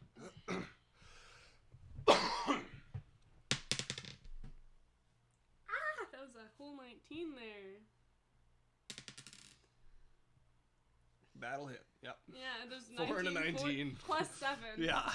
That'll definitely hit. Go ahead and roll damage for your unarmed strike. Woo! That's 8 damage. 8 damage. And then if you want to spend another key point, you can make a second unarmed strike with that bonus action. All right. No. That brings us to this fire elemental, which is going to Wisdom saving throw. float over to this side of Yazel. That's a 9 on its wisdom saving throw. Oh, sorry, Lorelei. And that is a 21 to hit Lorelei. It does hit, but not before he takes 19 points of psychic damage. Okay. He or she. Don't know the gender of this fire elemental. 18 points. Yeah, that is 8. That is 11 fire damage, and she is still on fire. So She is unconscious. okay, as it's going to turn and attack Dre. All right. That is a 14 to hit Dre. Misses. Okay, brings us to Barian. All right. Varian sees Yazel, or sees Lorelei go down, but is kind of preoccupied at the moment. How is the smith looking? The smith is bloodied. Okay. Under 50 is what term? Bloodied. Yeah, between 25 and 50% is bloodied. Okay. Well, Yazel's bloodied. Yeah, so is Barian. Well, technically not, but I like how Dre didn't want to reduce her damage at all. he used his reaction already Did he?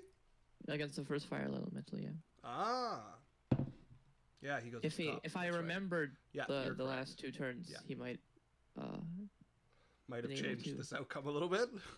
Yeah, but she just got she got trapped between all of them. Speaking of things that come to an end, Yup. No more free 20 damage every round Yep. on everything. Yep.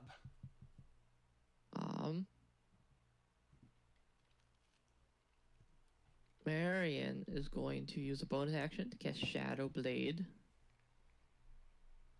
at a 3rd level. Okay.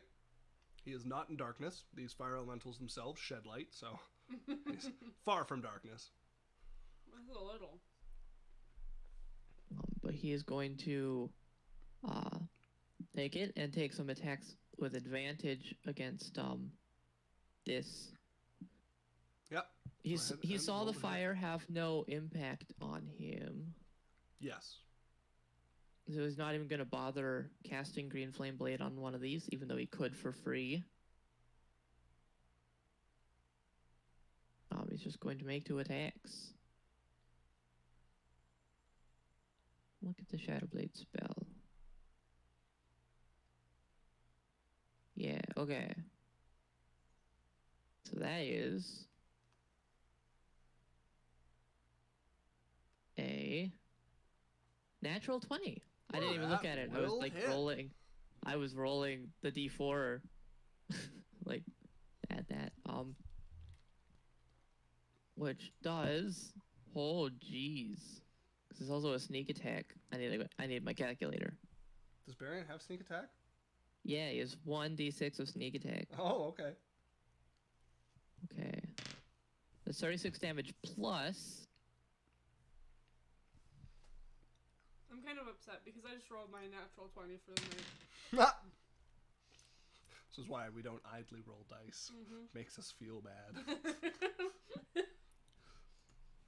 Okay, that is 63 points of psychic damage. How would you like to do this?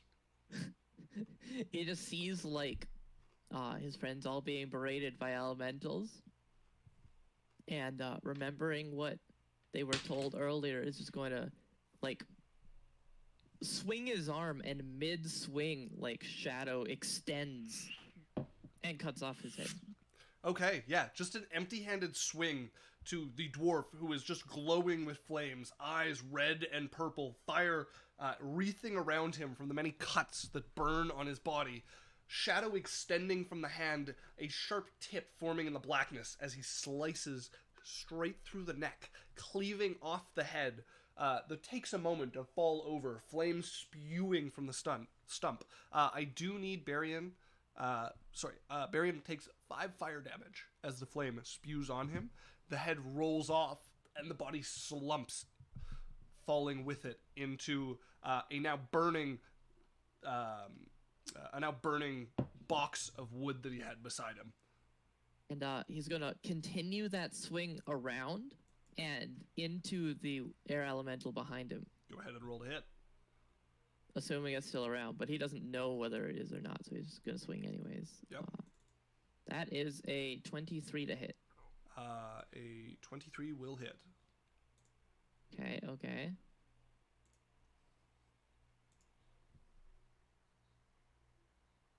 That is this many dice. Plus that is 22 points of psychic damage. Okay. 22 points of psychic damage. Okay, that puts that to bloodied. Okay, and then... So yeah, no, use his bonus action already. Yeah, that's Barian's turn.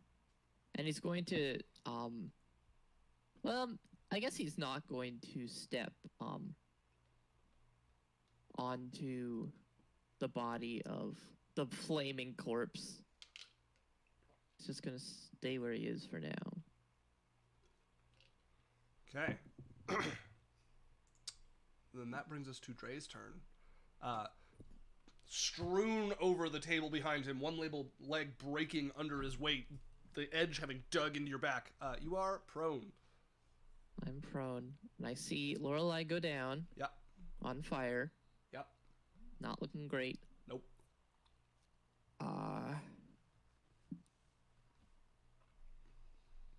He's going to clamber to his feet.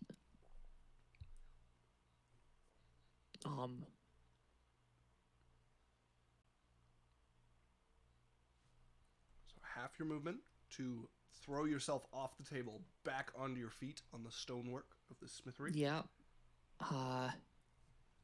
Remind me, is it an action or a bonus action to give someone a potion? It is an action to give somebody a potion. A bonus action to drink it yourself is the house rule we use. Okay, so going to sort of crawl over to Lorelei. Yeah. Take a health potion off his belt. Feed it to her. Okay. And then he's going to action surge to also try and pat out her flaming body. Okay. So you feed her the potion, flames still licking around her throat, hair burning from where it was like caught up in this. You're pouring the potion and you can feel the heat trying to burn your arm as you just go and start like patting with your elbows and like trying to put out this fire, just leaving the horrible like burn scar across the throat and down to the chest. Hair still smoking. As Lorelei's eyes open, she has 10 HP. Okay, and then so many things to update on so many tabs. Okay, is Dre and then doing anything else this turn? Dre's going to bonus action second wind himself. Okay. He heals 11 health, and he's going to if she is still prone, can he just be like standing over her defensively with his shield out? For sure, yeah.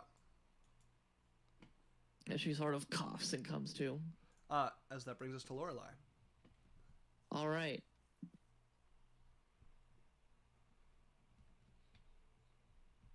Lorelei is going to well, what any sensible person would do. Cower. She's a little bit. Oh no, she's not a cower. Have you met Lorelei? She would spit in the face of a dragon. Depending on the type of dragon, that might help the electricity get there faster.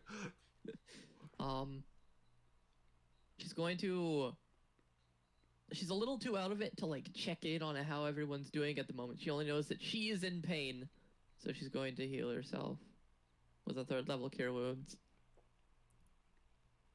Very well. Okay.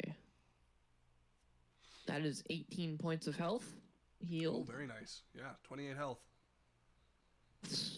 As some of the burns start to recede. Yep, and then she's sort of under Dre, so it's hard. She can't really get up. She's casted a spell, so she can't cast a bonus action spell. So that is her turn. Okay. That brings us to the first air elemental. Let's go ahead and do the morale roll for that one. Morale roll? Yeah. They've lost their leader, so we roll morale to see I was right to attack him. how well they stick around. And that one is going to attack Barian. All right. That is a 27 to hit. That hits. Very angry, apparently.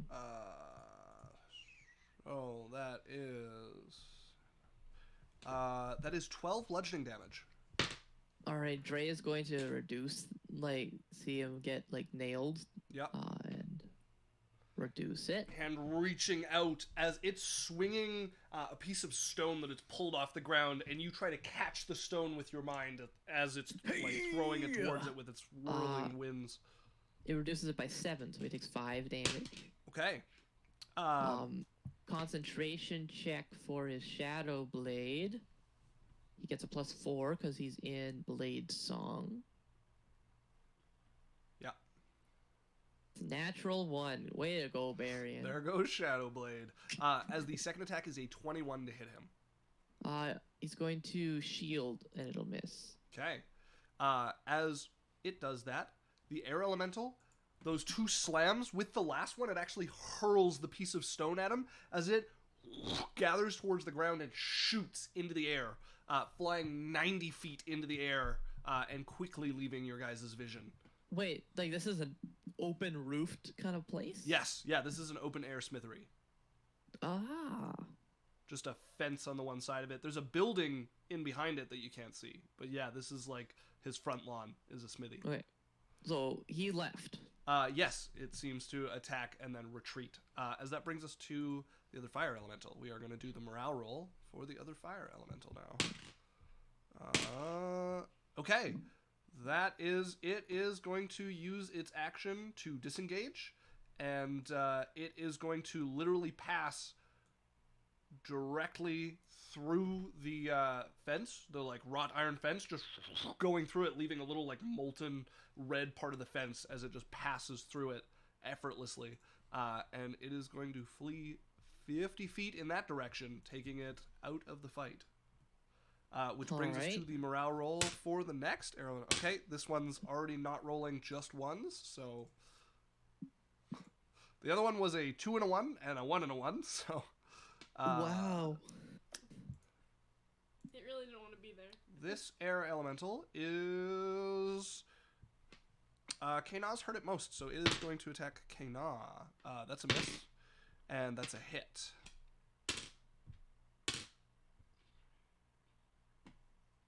Okay, so 8 half to 4 damage on Kanaw.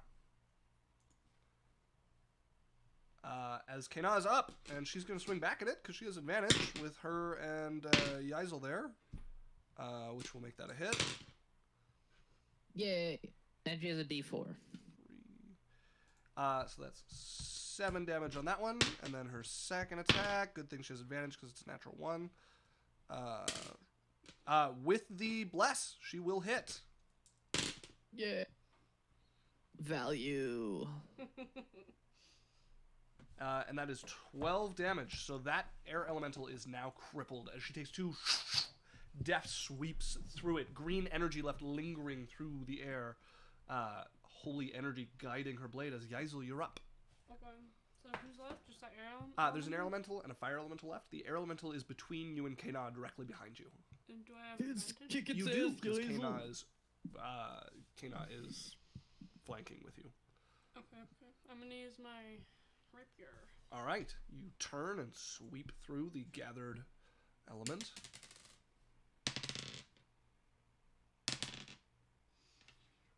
That was stressful. 18, 19, 20, 22. I mean, I say was, but 27. still stressful. 27 hits, yeah. Woo! Go ahead and roll damage. Woo! Let's go!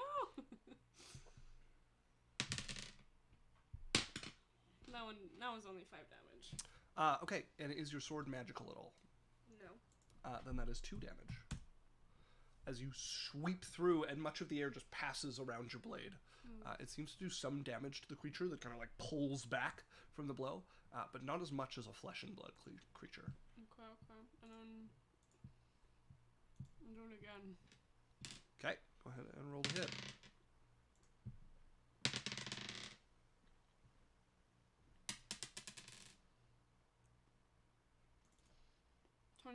Hits. Go ahead and roll damage for your rapier. Woo! 7. Okay, 7 becomes 3, and then you can take your unarmed attack as well. Yeah! Woo! You're doing great.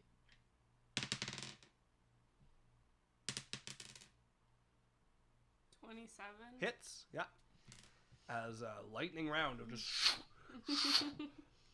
bringing your elbow into it. And then 8. 8 damage is 4 damage. Do you want to spend a key point to attack again? It is crippled. Oh, so. then yeah, I do. If it's crippled. Please. Okay, let's see. Yeah, no, I'm keeping my 16. Oh, well, judging by your face, I thought you had a nat 20. No.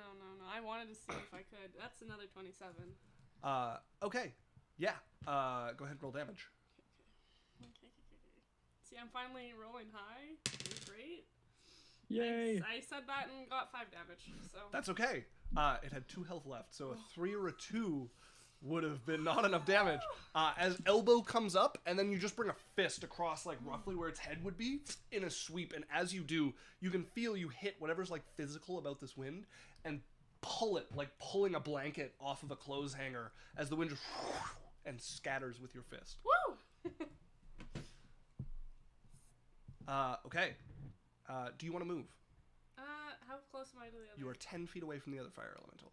How far could I move away from it? Away as far as you want, towards it 10 feet. Let's move away from it. Okay, yeah, you'd have to leave the courtyard. Would I still be in the battle? Ish? Yeah, she's already like. I'll put you outside the courtyard. Yeah, she's a little bloodied. I don't want to risk more fire. That brings us to this fire elemental, which also needs to make its morale roll. Okay. Yeah. And with that roll, it is going to target Lorelei. Underneath me? Yep. So it has advantage because she's prone, but she does have 3/4 cover because you're covering for her. Okay. So that is a 23 to hit. What is 3/4 cover plus 5? Plus 5 to her AC. That just hits. Okay. All right. At least she got 28 health this time. Yeah, she's... That is 9 fire damage, and she is lit on fire. Can Dre... Did Dre use his reaction this round? Yes, he did. Or did he go brother. in between? No, he used it for the wind elemental on his brother. Right, that goes after him. Okay. And the second attack is a miss. However, Thank she's God. on fire. On so that brings fire. us to Barian.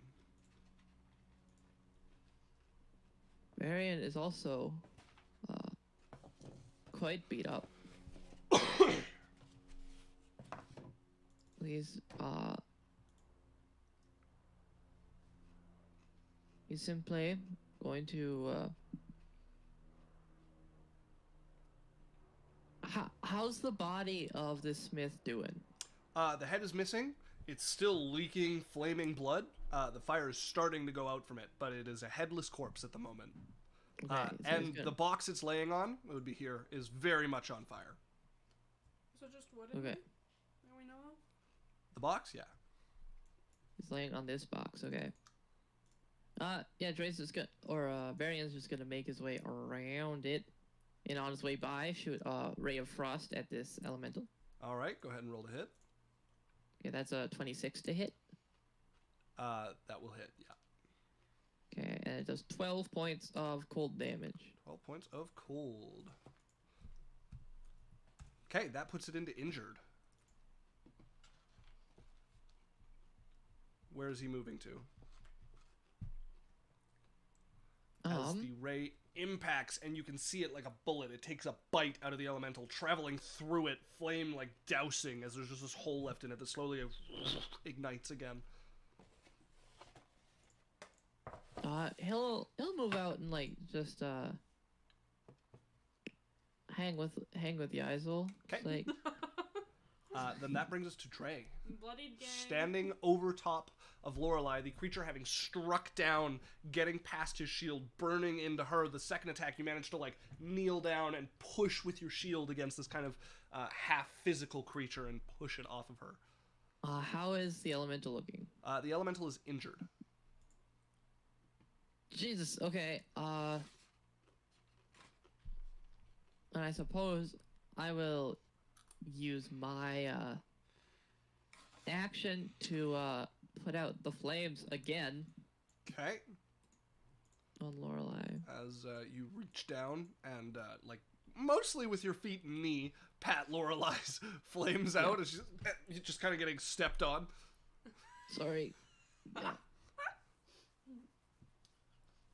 And that's his turn. That brings us to Lorelei, lying underneath this and getting the impromptu massage. All right. Just I'm already down on my luck. Why are you stepping on me?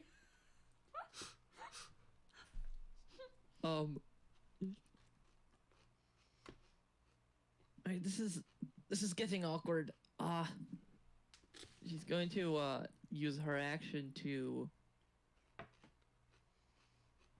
disengage and squirm out from under Dre and stand up, moving away from the fire elemental.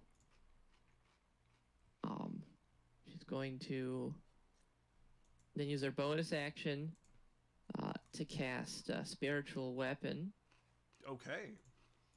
and make a little eyeball like behind it that zaps it in its mind. Indeed. Go ahead and roll to hit for spiritual weapon. Okay. As the little eyeball of psychic force drills into the mind of the fire elemental. That's a 17 to hit. That will hit. Go ahead and roll damage. Ooh, it's 13 points of psychic damage. Oh, wow. You rolled high. What? Yeah, It's I a rolled an D8. 8. Finally.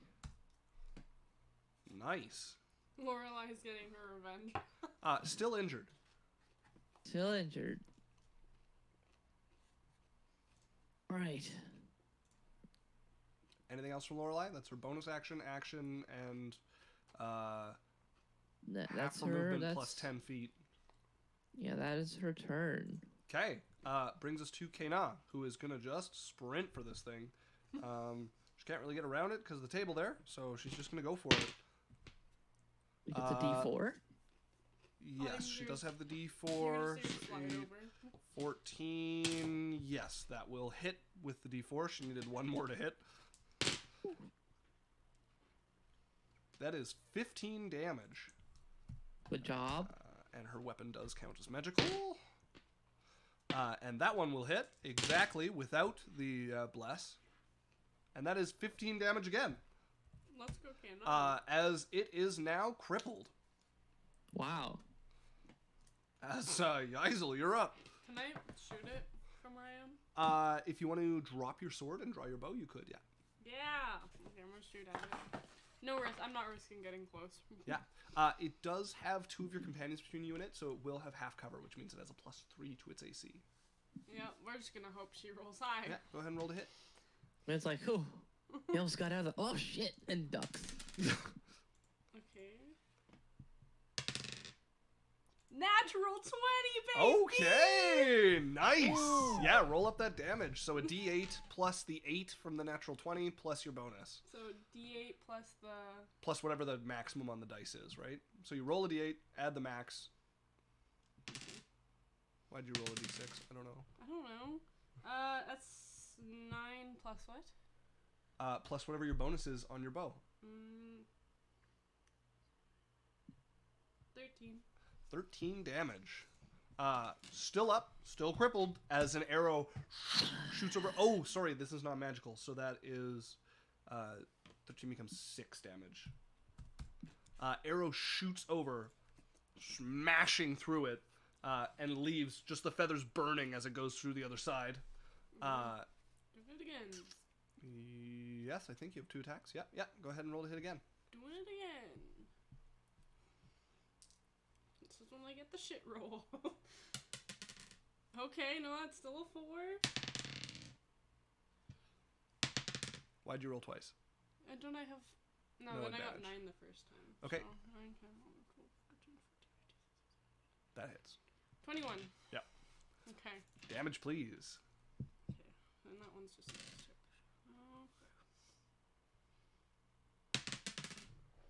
That's 5. 5 damage is 2 damage.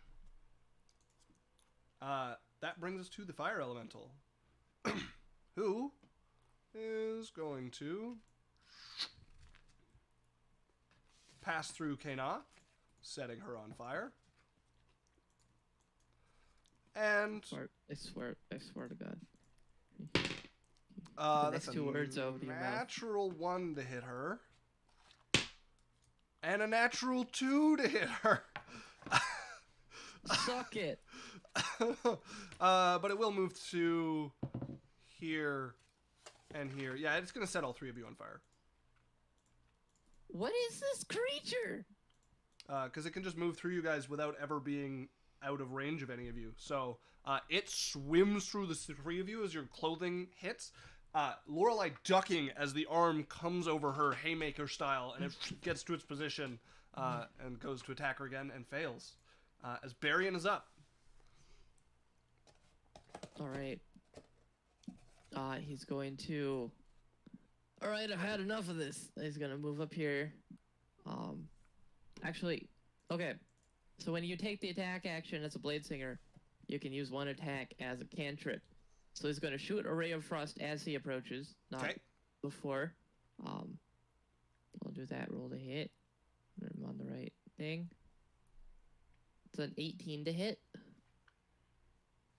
An 18 does hit. Okay, that's 10 points of cold damage. Ooh, okay. Very crippled at this point. And then it's going to take his just normal sword and... Does he have him? He doesn't have... Not a magic weapon. I've not been tracking.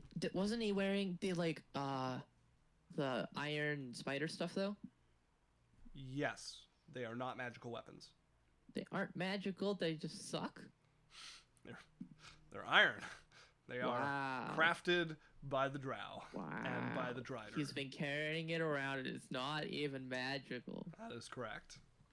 Okay, bud.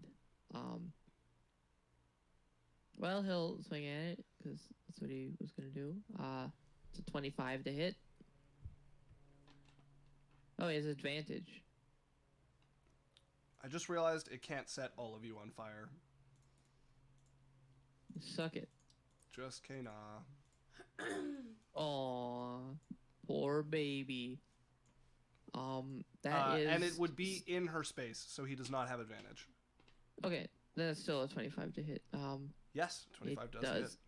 Does 8 points of damage. 8 4. That is enough to finish it as you slash into Kana, being careful not to cut her.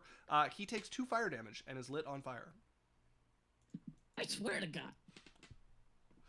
Okay. As that brings us to Dre. All right. How's Kana looking? Kana is looking pretty swell. Okay, then he's gonna pat down his brother. He's just Okay. That's his job now, is just to feel everyone up. Which brings us to Lorelei. Lorelai's gonna pat down Kana. All right. And then we're gonna work together to dump his body into this big old pit of fire. Well, you would be Unless... first to notice the guards that are swarming towards you. A lot of them. So you guys are on a timeline here, and we're going to go into a skill challenge to see if you guys can get this corpse burned enough that it is unrecoverable before they get there. Well, So, isn't this thing just like a big old pit of fire? yes, but the guards are here. So this is going to involve Yaisel body blocking, and you guys doing whatever you can to body block and hurry along. So You guys was using her big muscles. you guys need 5 successes before you get 3 failures as per usual. Any failures will involve you taking an attack from one of the guards that are trying to rush here. Great skills for trying to stop would be athletics to just like body block, or athletics to try to like hurry his body along towards the fire, or I suppose a nature check would be good for figuring out the hottest part of the flame, or smith tools. So we are out of combat and into a skill challenge. Who wants to use what? All right. Let's see. Can Kana, and Dre athletically try and shot put the body into the fire? Kana is not actually proficient in athletics. What? Well, then I guess Dre will do it himself. I'm good at athletics. Oh, Barian is, and so is Yaisel. I don't know. You probably You need to be have... proficient in a skill to use it in a skill challenge. Yeah, they both are. So Yaisel, do you want to athletics to try to like turtle up and block the entrance? Go ahead and make an athletics check. And it's whatever number is next to it. Yes, plus? correct. Yeah. That's 19. That is a success. Woo! So you guys have 1 success of 5.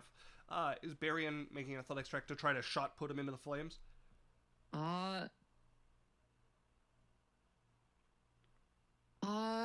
Yeah. Can Dre help? If he's proficient in athletics, yeah. Yeah.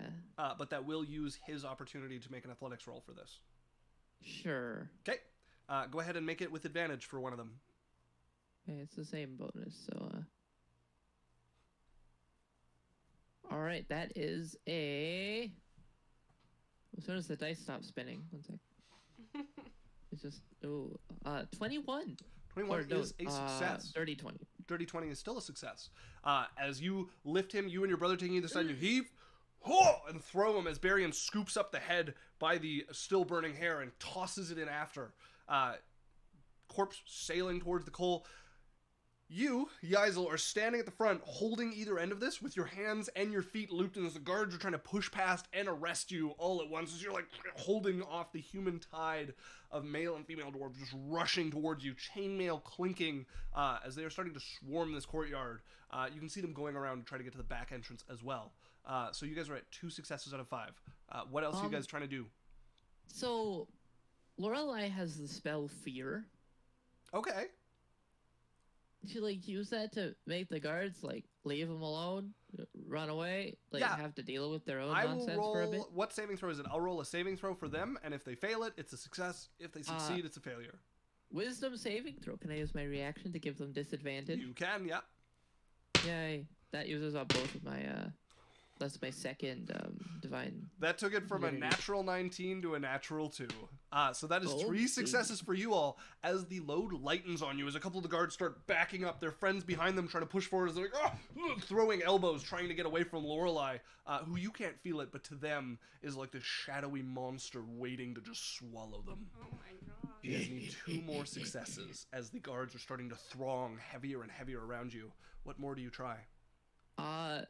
Can Dre, picking up on that great idea, use the spell Grease, and make them all fall down Scooby-Doo style? Absolutely, I will make a dex save. Same rule. Okay. Scooby-Dooby-Doo. That is a success on the dex save.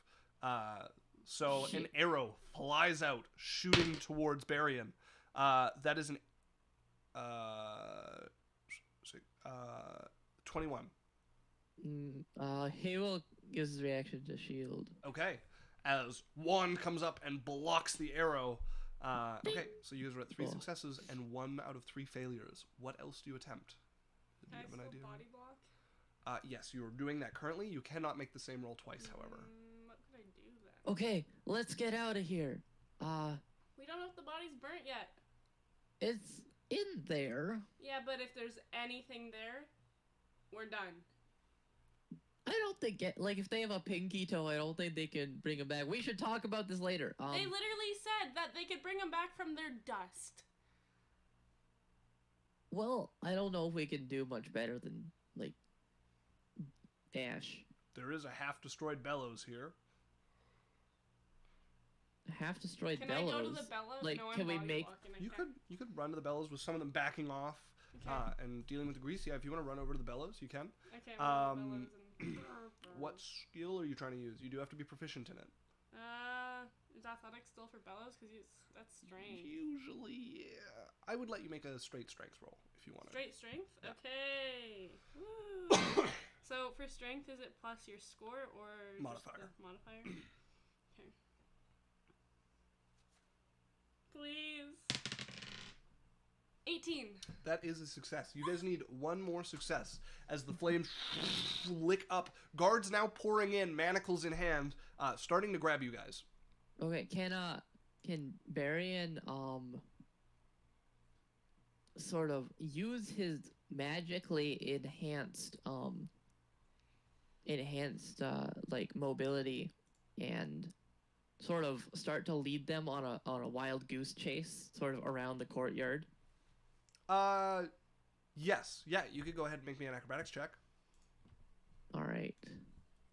It's advantage because he's a sing-songy boy. It's a dirty 20. Okay, that is the final success that you guys needed. So, you chase the guards pouring in, them not quite smart enough to realize that they should be fishing a body out instead of trying to capture you guys immediately. He runs them around, which keeps enough of them back that you, Lorelei, and Kana start like pushing them away as the last of the smoke curls, and what's left is just charred, barely bone left behind. At this point, you guys would all be arrested. And we're going to take a break there. You mean we don't have a chance to escape the No, the you guys sea are of... surrounded by dwarven guards. You are very arrested. You say that like I won't roll like 5 nat 20s in a row and just evade all of them. Oh Oh, but how are we supposed to leave the coin there? Okay, if I roll 5d20s and they're all Sure, nat if you 20s, get will 5 let nat us 20s escape? in a row, we can talk about Dre escaping. Ah, shit, just straight. After the break. I will see you all in 5 or 10 minutes. We will be right back. Sure. Sure about it, huh? You sure? You sure about it? You gotta give me some silence so I have an easy cut. I don't want to have to work hard. If you say sure right when it opens, I'm gonna cut it half off and it's gonna sound stupid. You know what? I'll just cut out the whole part. It's just Runa talking. Sure. If that's all I mean. So, where we left off, you all had managed to murder this smith, whose name you don't even know, and burn his body into charred black bones, if that. By the end of this escapade, it involved holding off a large number of guards, dwarven guards, in the dwarven city, as you guys find yourselves in manacles, dwarven manacles. The 4 of you are summarily arrested. 5 of you, sorry. As the guards arrest you with little fanfare and quite a bit of roughness to them as you guys' arms get yanked behind your back, manacles clapped on them, and they don't even question you. They just start dragging you towards the prison. They don't talk to you. There's quite a bit of talking among them as they ring around you, and you guys are escorted by around you about 15 guards, and then around that another like 20 guards. Okay, alright. Jeez. As you guys will approach what you assume is the prison. It is a very small building. It is like maybe a 10 by 10 building. Okay. Standing outside of it is a furious looking woman. One who's familiar to you. One who has been following you throughout today. And who delivered the request that you guys do not carry out whatever fell task you had been sent here to do. Before you say anything, wasn't us. We were just there. Passes over you as she looks at what you assume to be the leader of the guards leading you. Take him to the lower wing. Make sure it's a long time before anybody checks if they need a trial. Yes, ma'am. In you go. As he pulls you in, 5 of the guards follow with you as he just grabs some of them to come along, and they start dragging you. This like 10 by 10 room is mostly just one guard behind chain and stairs. And it doesn't go down a floor. The steps go down, and then they switch back, and they go down, and then they switch back, and they go down before you reach the first floor of the prison. One which you guys go past as you continue down the switchbacking stairs, another 5 levels. Another 5. Wow. The only light is the torch the guard brings. As he leads you into the cramped earthen corridors, stone reinforced with steel, bars across areas of it, tiny, dank little cells, meant for one person, could fit maybe 2. He leads you guys to the very end of this. As you guys are going, you see a number of prisoners here. Most of them scarred and rough-looking. Some of them rather malnourished. One of them just this massive, hulking, looks human, but his body is made out of some sort of purple gem, and he barely fits in the area that he's cramped into, and he just grins at the guards as they go by. And his arms are like wrapped. He's wrapped in some sort of like straitjacket-like thing. Yeah. I'll go ahead and get you all to make me a perception check. Right. Perception. Perception. Perception.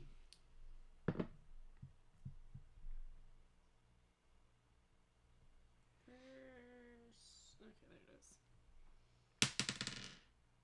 That's a 17. Okay. 18. Okay. 20. 23. Who got the 20 and 23? Barian and Lorelei.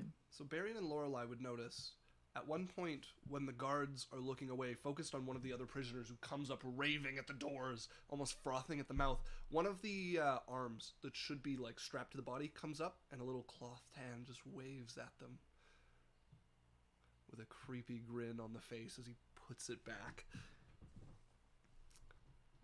As you Yeah, guys are led, Mm. he waves at Lorelei and Barian. As you guys are led to the end of this block of cells, and all 5 of you shoved into this like 2-man cell. What order are you guys in when you get pushed in? I don't know. It's not like Geisel's- totally up to them. I think Geisel's in the back. Okay, you guys will push to the very back of this. They really don't want to deal with her anymore. She's been struggling this entire time, and she's a little strong. They're like, you know what? Go. Leave. I'm tired of you. Okay, guys at the back. Who's gonna be next to the bars, the steel bars? Ooh, not Dre. Okay, 'Cause he's not feeling well. okay, I assume there's a good amount of iron around. yup.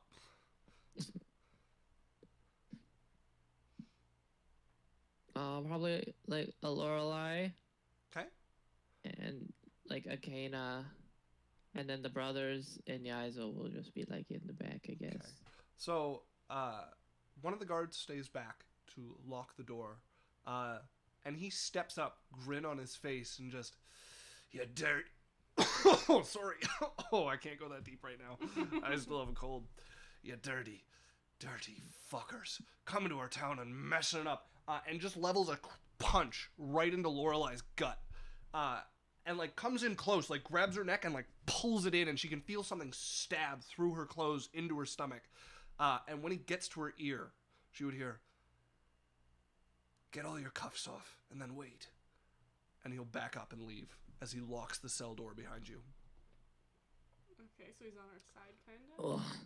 As they walk away, Lorelei looks down and stabbed into her stomach, hidden among the cloth. What he had been holding in his fist is a single lockpick. Great. I mean, Dre also has like a bunch on him. No, you guys your belongings have been stripped.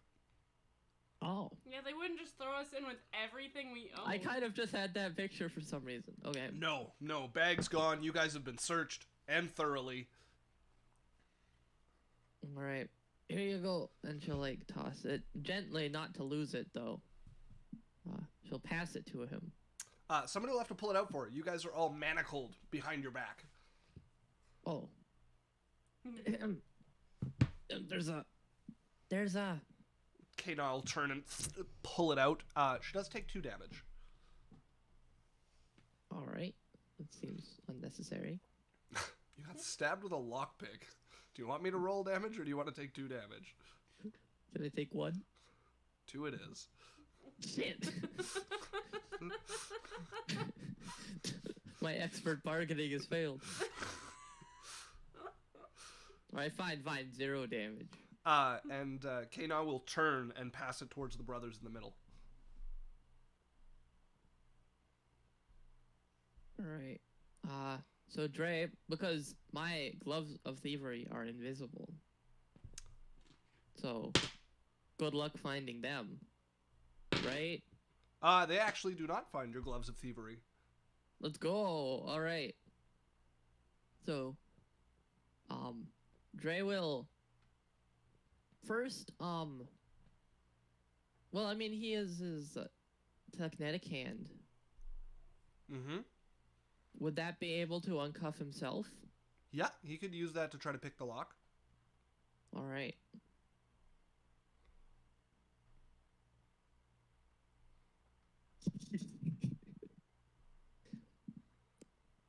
I don't want to say. Natural one. What did you get? A natural one. I have a plus 15.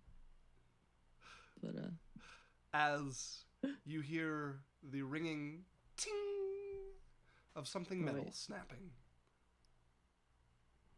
Is it the shit. Yeah. As floating in the air is half of a lockpick. Your only lockpick. Alright. Kana, you don't happen to be wearing your hair up. No. I never wear my hair up. Shit. Yeah, no, she has a hair tie. You're know, sure she doesn't have like a hairpin? If she did, it would have been taken. Shit. Yeah, you can see just like hair flowing in front where it's actually held back, and she's just like annoyed by it. She's like, All right. she's like, if In I that had one, it would case- be in my hair. Can I try and pick this lock with half of a lockpick? Not yours. Yours are stuck, but you can try to pick somebody else's with half a lockpick. It's quite a bit harder than a normal check would be. Yup.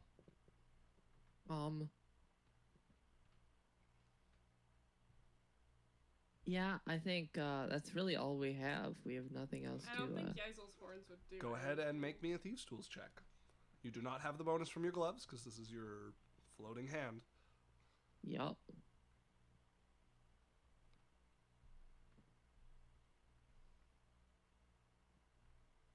All right, that's a natural 2. So whose were you picking first? Mine and then Barian's. Okay, so you fail to get Barian's off.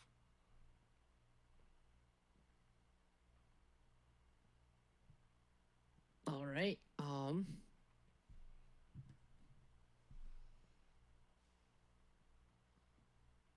Well, then I guess I'll just go down the line.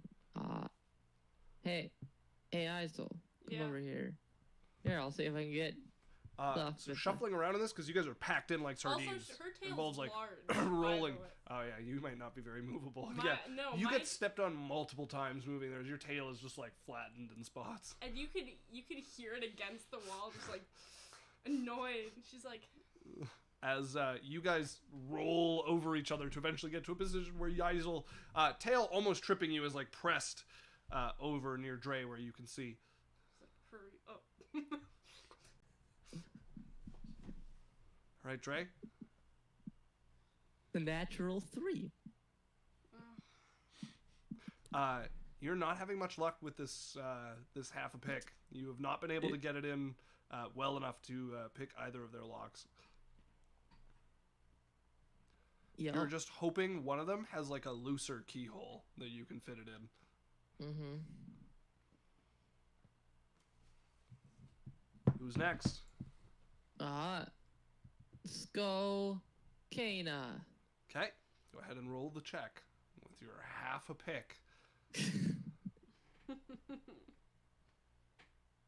Okay. That is a dirty 20. That is a failure. All right. As this one you managed to get it in, but it's too large and clunky to actually get at the components that you needed to reach. Hey, Kana, do you think you could just, like... You're pretty strong, right? Yeah. Could you just, like... do you think you can break these? She starts just struggling against them as hard as she can.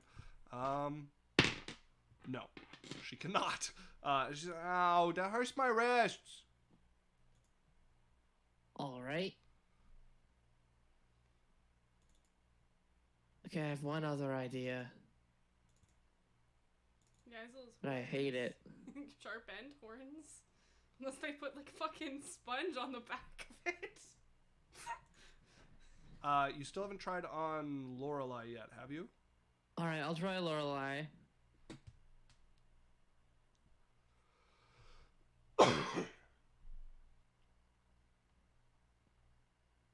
Say, 25.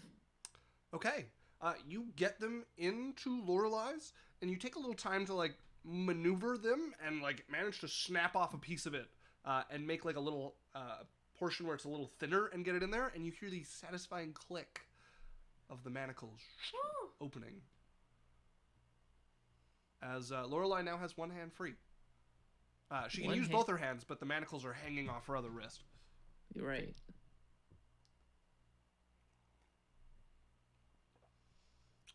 Which also means she can cast spells with somatic components at this point. Yeah. So, you failed at everybody's except Lorelei's at this point. Yeah. What are you all doing? Yeah, she's not used to staying still, and she has to stay still because she's not small. Like, she's got a lot of muscle. Yeah. There's a big tail, and you can just see her. Just fiending in the corner. You could feel her like vibrating. She's like struggling. Well, And this point she's banging her head. would against like the wall. a sacred flame be enough to like sort of bust through these things? No. No. Okay. Yeah, absolutely not. I'm just trying to looking at what she has at her disposal. It's not a lot of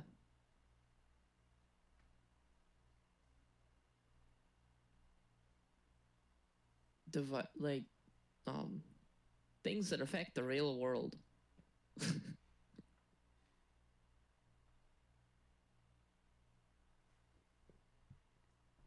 Any other ideas from any of you? I have an enhance ability. That could work. Yeah, you could try the checks again with enhanced ability. All right. So she'll wait. All right. Great. Maybe try with this, and she'll cast enhanced ability on him with Cat's Grace. Yeah, as long as he has the spell slots for it. Sorry. Go ahead and roll. Yeah, she does. Who are you starting with? You guys will- Starting with Barian. Okay. All right. Actually, he's gonna start with himself. That makes more sense. Isn't Okay, that I part kind of still forgot locked he in there? existed. The other half is still jammed in there. Oh yeah. Yeah, no, yours is jammed full, that's right. Shit. Can I try and fish it out with my hand? Lorelei could. Can you try and? Is she proficient in Thieves' tools? No. Okay, just make a dex roll with her, please. All right. That's an 18. 18. She actually does manage to sweep it clear. But that has been 6 things, so we're going to roll to see if guards come by. That cool. Carry on. Do we see guards come by? Somebody could make me a perception check. Lorelei, she's a good lookout. That is a 22. 22. She does hear footsteps coming towards you guys. All right, stay cool for a second. As a guard walks up, and Lorelei would remember the face of the one who stabbed her, as he pulls out a set of keys and unlocks, looks over. Oh, for fuck's sakes. As he sees just her with her arms out. Look, A man, this floating never happens half. to me. I normally perform very well. It's just, the pressure and everyone's like looking It doesn't at matter. me. We don't have time now. We've got to get you to the other side of the prison. If we don't get you there, they'll keep you here, and you're not going to see trial for a long time. If we do get you there, they can't ignore you. Step in line. Let's go. Right. As they're walking, can I try and Yes, rage hand at my stuff? disadvantage. Disadvantage. I have advantage because of Cat's Grace. So it'll be a straight roll. Straight roll. As he starts leading you guys towards the stairs, he's keeping a fierce eye out ahead, head just like bobbing around as he's looking and listening for any more guards that might be coming to get in the way. Yeah, It's a natural one. As he stops from the sound of steel, what he thought was a drawn blade is the snapping of what remained of your lockpick. What the fuck? This tray is just like... As he's like, cut it out! As you guys hear a voice from up his head, as stepping down from the stairs is a dwarven woman dressed in black plate armor. A glowing sword, runes running up the side, held in her hand. It's not gonna matter anyways. You're not going anywhere. Why?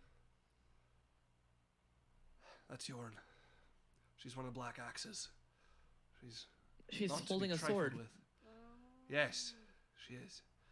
But it's all right. We came prepared as well. As you guys hear a creak of one of the cell doors opening, as pulling his way out of it is the massive crystal man who has Hey, just my man. shredded the cloak on him. And you see his head turn with a grin towards the girl. Yorn? And she just goes, fuck. As he starts cruising down this straight for her, shoulder down to like spear her in the stomach. You hear the clang of blade meeting gem as let's fucking go, as he's going to usher you guys up the stairs away from this. Okay, we are in another skill challenge. So you guys are following after this guard, desperately trying to make it up 2 levels of this prison. You guys need 5 successes before you get 3 failures. Is acrobatics good in this? And all of our hands are bound. Acrobatics could be all right for this. Yeah, your guys' hands are bound, so that is going to drastically affect these checks. Here's the thing. If you fail, somebody can try to recover for you. They're going to take some damage. If that fails, one of you is not making it up for each true failure. So, checks, I would suggest stealth is a great check for this. Probably going to be your best friend. Another good one. Honestly, acrobatics, just trying to move around with you guys. I have proficiency Hands in locked behind both. your With our back. hands, yeah. Yeah. Proficiency in both. Perception's also good to try to listen for things coming. I think stealth and perception are probably the best, but anything you can think to make Okay. work that you are proficient in. So, Okay, we begin. I have a +7 Dre will in both start. acrobatics and stealth. If you guys want to make a round of stealth checks, that is an option. yeah. Dre will start with stealth because he has Okay. a +10. Go ahead. Right, that Yeah, you do not have that's a disadvantage. in 22. stealth. 22 is 1 success. Kana also has stealth and is going to try to use it. That is a 19. So you guys are at 2 successes off the bat. Okay, Barian is at. He got a 27 stealth. 3 successes. Okay. Yeah, this is stacked in your guys' favor so far. But That's 20. Dirty 20. 4 successes. You guys need and- 1 more success. Lorelai got a 23 on perception to try and Okay. listen ahead. You guys creep along. We're very good at Him this. trying to rush you guys as you go, and Dre just like, no, do it our way. As you guys move quietly through this, Lorelai coming up to one spot, asking if he has any keys, as she unlocks one of the cells and pulls you guys into it, as about 7 guards rush past you guys, you throwing up an illusion after they're gone, creeping back out to an empty hallway as you make your way up 2 levels. You find yourself at a much more spacious cell block, more rooms between them, larger cells to them as well. A guard standing at the edge of it. The guard who's with you steps up. The one standing there looks him over. You're not allowed to bring him up. They're not allowed to keep him down there. Come on. You want them down there to rot, not even getting a fair trial? Just because the Black Hammers don't like him? And he looks around and tosses a key at the guard who brought you guys up as he takes you over to a cell. Unlocks it and motions for you all to enter. Is it bigger this time or the same It's size? much bigger, yeah. Psst. Hey, do you have another lockpick? One better. As he claps manacles onto Lorelai's wrists. And closes the cell door behind her. Oh, great. I mean, if we're going to trial, they don't want to see us trying to escape. You guys now have a trial. Before, you were down in the area of prison people don't ask questions about. Through the machinations of Zandak, you guys have been ferried up to somewhere where you will see the light of day. Well, not quite. It's the Dwarven Kingdom. But, There's no way. They're not even on the surface. Will you see the light So, of day? you guys spend 2 days in prison. On With the our hands third day, bound? what's that? Oof. With our hands bound the whole time? Yeah, you guys are fed and watered, but yes, your hands are bound the entire time. I'm surprised they Is, didn't do something to Yaizel's tail to stop it. No, They're just like, they're nobody like, cares about your tail. They're like, whatever. For the most part, Dre just sort of has a tiny little rock that he telekinetically throws against the wall and catches it. Throws it against the wall and catches it. And throws it against the wall again. There's some guard shifts where you stop because they come and yell at you. But yes, you can play catch with yourself for a little while. As on the third day, guards come down. With them, a very sour-looking Aura, the woman who is following you. They lead you up and out of the prison. They lead you about 12 streets down. A fairly long walk to just have her eyes boring into your backs the whole way. As you guys approach the building that is to be the court hall, you hear her, "Doesn't matter. You're never getting away with it anyways." As she turns and leaves, and you guys get brought in and seated, there is quite the crowd out to watch this underground room that you're in. It's large, it's spacious, there are rows of seats, and you guys are ushered to the front and sat down before an old-looking dwarf. She sits behind the counter at the back, gavel ready, axe on the other side, ceremonial-looking, but there nonetheless. And she looks down at the group of you. "Y'all are charged with the murder of a free dwarf in his home." And before she can finish, you guys hear a hold, as the back door opens and a dwarf comes walking in. "Can't start without their counsel, now can we?" As he jollily runs his way up to the front and sits down beside you guys and looks at you guys, gives you all a wink, flattens out some documents and stuff. "Right, sorry I'm late." "Counsel, here. Good to see you, friends. It's been a long time. I can't believe you got yourself into this scrape." As he acts like a warm old friend with you all, as the old woman at the front. "Quiet then, if you're going to be late.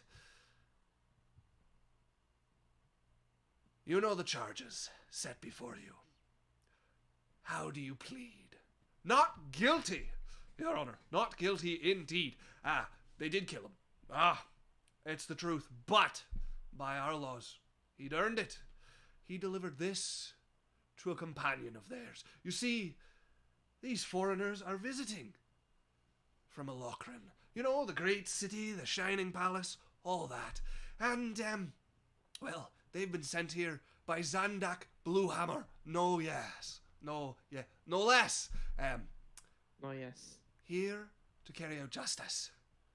You see, little known to the dwarves of this city. Zandak and the Freehold Smithy had been feuding for months. Now, I personally witnessed the many attempts for him to draw back from the blood that was boiling, but Freehold Smithy would have none of it, and he delivered this to Zandak, as he plops down the marker that you guys had stripped from you in the prison, declaring that there would be blood, or the two of them could not exist under the same mountain nor sky. So our friends came here and challenged him rightly and by law. Sadly, at the end of the fray, his body fell into his own forge. Unrecoverable, unquestionable, and a sad loss it is, but they're innocent, Your Honor. Dre just nods along the whole time. We're gonna go ahead and make a persuasion check. Okay. As the judge looks over all of this, I'm assuming that Zandak's cleaned up any other leads we might have found. Your Honor, I haven't a clue what you're suggesting. If you'd like our help, I'm sure we can put the whole power of the Bluehammer family at your beck and call to investigate, but it's a clear case by my eyes. And she just... I'm not going to waste my or the good people gathered here's time, then. You may go. Exciting. As a few minutes later, you guys will find yourselves outside of the court hall. a smiling dwarf beside you. Oh, my friends! Oh, it's good to see you again. It's been so long! As he gives you all a big, friendly hug, scooping some of the lighter ones of you up as he goes, drinks to celebrate! Drinks! Booze! Let's go drink. Ah. Yay. As he'll walk you guys towards a nearby bar. And enter it with you, and the moment he gets inside, face falls. Well, here you are. And he's going to pull out 4 bags. And he's going to hand them to all of you except for Yaisel. And he's going to look. Your payment is your life from the boss. Face falls and walks away, going out the back entrance of the bar. Yeah, well, I'm happy that he actually helped, so. And just All right. What's in the bags? Each of the bags has 1,500 gold, as well as a token. For blood? Nope. It's not one you're familiar with. It's quite a big, like, hefty metal piece, and it has what seems to be like a clashing axe and sword on one side. And the other side is just this, like, David's star pattern type deal. Not like the actual, like, with the lines through it, but like the outline of that. Hmm. Alright, okay. Who can we ask to figure out what it is? Whoever you want. You guys are in a bar right now, devoid of patrons.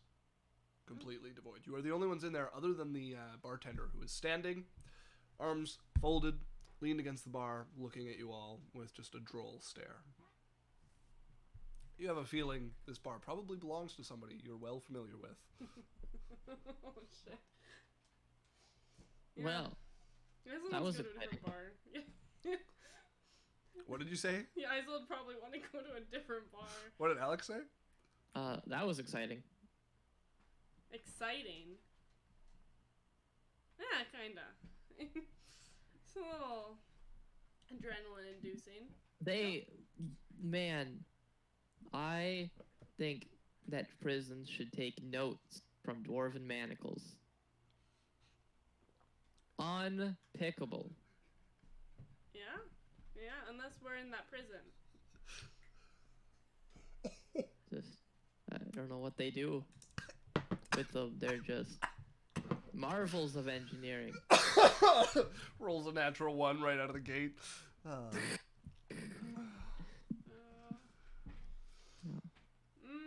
So beer? Yes. She walks up to the bar, she's like, a beer for all of us. Clinks one down from under the counter. She's like, yes. He'll put out 5 beer, 1 for each of you. She downs half of it right there. She's had a rough day. So, that was something. Yeah, so now we What go was in the find bags? a dryad heart. Yeah. No. So I didn't get a bag, but what was in the bags? Money. That's it? Yeah. Oh, and one of these. What's I don't that? know. It's probably like a fancy coin. I really hope this isn't something to keep us in the city, because I don't got one. Yeah, but look at you. Is anyone gonna throw you out? They probably will. I would throw me out too. Well, we won't let them. I guess. Okay. She looks at the bartender. She's like, "What is this coin? Do you know what this coin is? I do. Can you tell us, Yep. please?" Okay, what is it? It's a token. You can trade it at the treasure pavilion. It's worth a couple 100 gold or one of their special items. Items. Where is this treasure pavilion? He'll give you directions to one of the more prosperous merchant areas of town and the description of the treasure pavilion. Can't miss it. 3 stories. Okay, I'm great at directions, but Varian is already writing it down. Okay.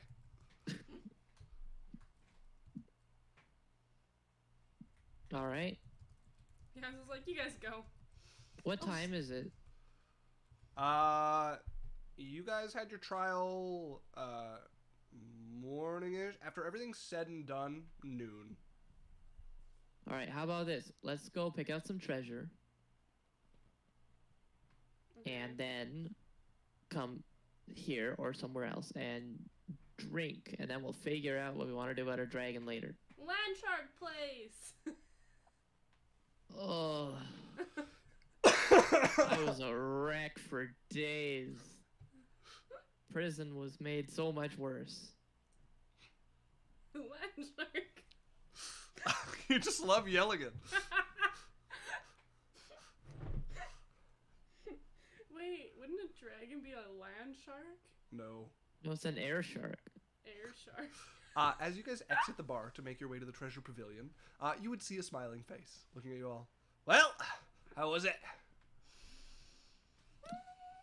It could have been better. There was no- Sounds like it went pretty well for me. It's, yeah, we were in and out pretty fast, all things considered. Aye, and you succeeded, which means you got paid and boss called off the hit on you. Woo! What? Booze! No. It's okay. She kind of took it from like when he said, yeah, people die when they say that to me. She's like, oh, so you gotta be careful. That's why she's been a little held back. So she's like, let's not risk it. Well, if I was to take a wild guess, I'd say you're headed to the treasure pavilion. Yeah. I thought we were here. No, you guys are right outside the bar. Oh. Yeah, well, that's what we were told. Follow me. I'll take ya. So do you have a fifth one? I just like it feels a little unfair that like guys got left out. Oh, she didn't. No, the boss took the hit off her. That was her payment. Yeah. She's no longer a target for assassination. What did she even do? Unless you think that's worth less, I'm sure. Listen, I know how the boss works, and if I ask, I'm sure I could get her a bag of gold and a token just like that. But the hit will come back. So she can pick one or the other. If you feel like tangling with assassins, you're welcome to it. Might work out for you even. Not sure. Might. You remember when I told him to shut up? Do you what now? That's it? That's all you did? Oh, man. Dwarves. Yeah, he responded with, people die when they say that to me. Yeah, I don't suggest telling Xander I to shut knew up. there was something. Alright, As I said, listen, he's a fair-minded type of guy.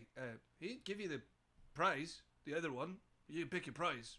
Target for assassination or some gold and a magic item. I mean, how bad could dwarven assassins really be?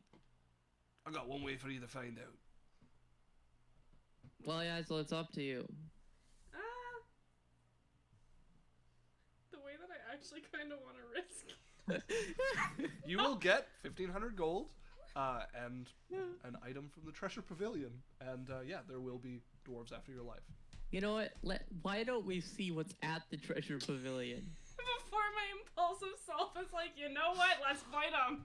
Fucking bring it. Bring it, broski. All right. I can't believe I was hesitating. Let's at focus you. on Like, a I was decision like, for now. either I risk death or It's I not get a cool guaranteed item. death, but it is a risk of death. Oh, she's been there 2 times now. To the treasure pavilion. Okay. You guys follow Thorin as he leads you to a 3-story building. This one done in paint, with like inlaid gold in part of it. This is a very upscale building. The clientele you can see coming in and out, wealthy for sure, just by the clothes, just by the adornments. You guys go into the first level.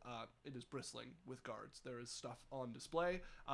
These guards are better equipped than the city guards that you guys have seen before, and you can just tell by the air of them that these are experienced adventurers or what have you.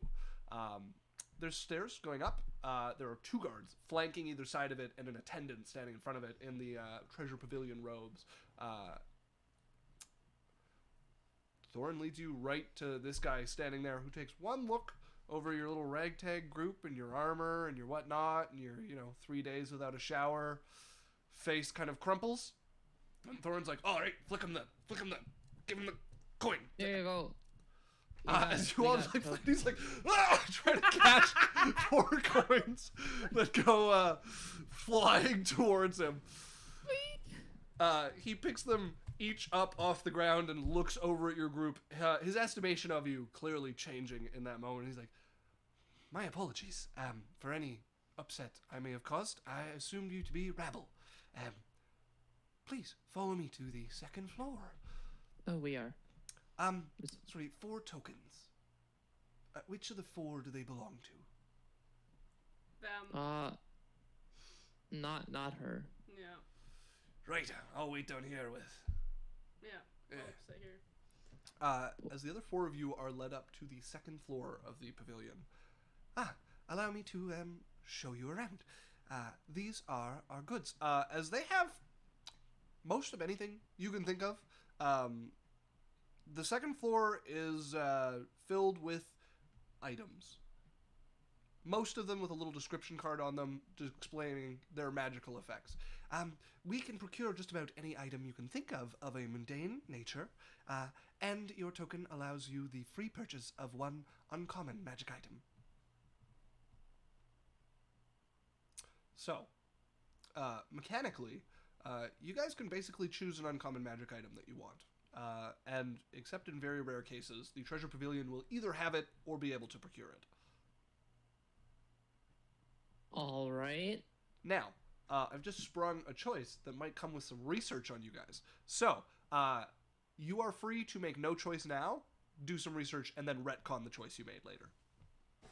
Yeah. I'm gonna do that automatically for Dan. Yes. I feel like Dan's he would not here. like He to will choose his definitely own get to magic item as mull much as over I'd his love to magic give item. him something useless.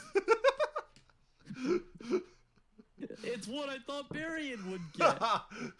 Yes. Why are you mad at me? The I Wand want of the Smiles extendable is pole. amazing. Thanks. Yeah. What is it, like the Cloak of Flourishing or something? That's a common magic item, but yes. Oh, okay.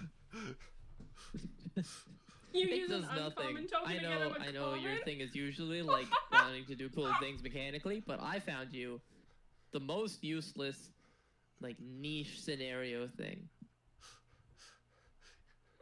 If you're being attacked by a gold dragon that has been magically changed to have petrification vision, this will not protect you, but it will send a distress signal to the nearest kobolds. It'll only send a distress signal this many feet. It won't even send it to the next It will one. send if a there's distress signal kobold within 30 25 feet of you, it will alert its brethren. And they won't tell you what's wrong. They'll just. And there is a 50% chance they will be friendly to you and your cause. So, It could alert enemies nearby. Yeah. Hey, I found there- the perfect magic item. If a gold dragon that thinks it's a wyvern attacks you, this will kill it instantly. good thing we killed the only one of those out there. Good thing. Yeah. You never know. Yeah. So, you have a magic item. All right. Do they have Or 500 gold worth to spend on non-magic items. Do they have? Do you have anything rarer than that? Yeah, they have rarer than uncommon items, which you could purchase at a discount of $500. Okay. What kind of stuff do they have? 'Cause I assume they can't find any super rare magic thing. No, they have a very small selection of rare items on the 3rd floor. Okay. Can I get access to that? You would need to show them that you have at least 5,000 gold on you to gain I access to that. do. I have that much. More than that. Okay. Yeah, if you can flash 5,000 gold, you can be allowed up to the 3rd floor. Heck, I can flash 500 platinum. Very well. Yeah. Just for style points. Yeah, you pull out the 500 platinum as they're, oh, very well, yes. I just want to see, you know. He will lead you up to that floor. They have a set of plate mail in the dwarven style, which is a +1 set of armor. Okay. There is a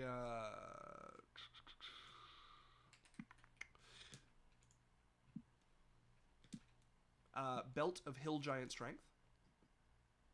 Ooh. I'm just writing this down so you don't have to remember it. Sure. They have bracers of defense. Okay. And trying to see what level this thing is, but I think they would have it as well.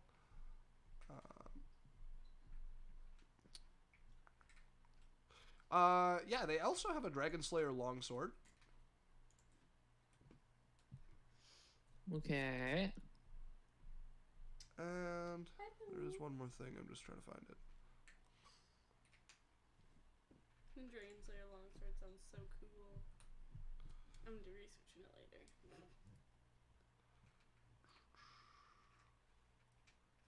Oh, where is it? Come to me. This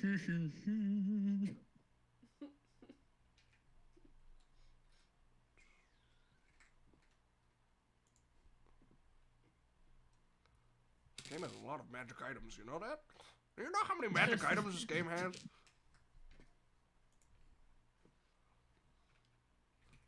You know what? I'm gonna speed this up. There we go.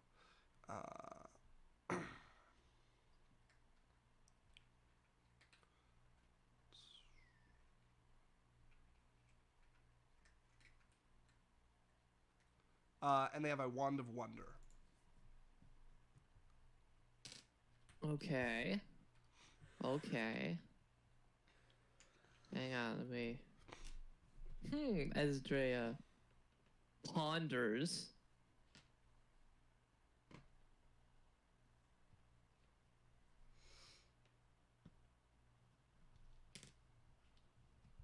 So how about the weather?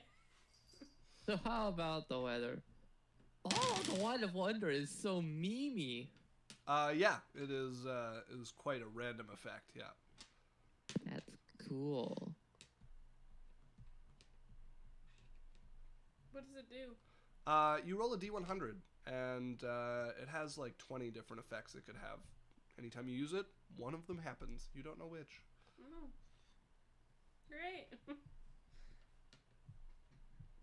Okay, how much for that belt? The Belt of Giant Strength. Oh god.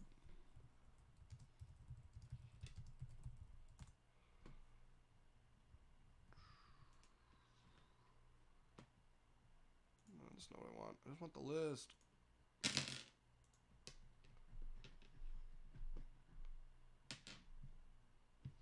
Oh. Why is that list so hard to find?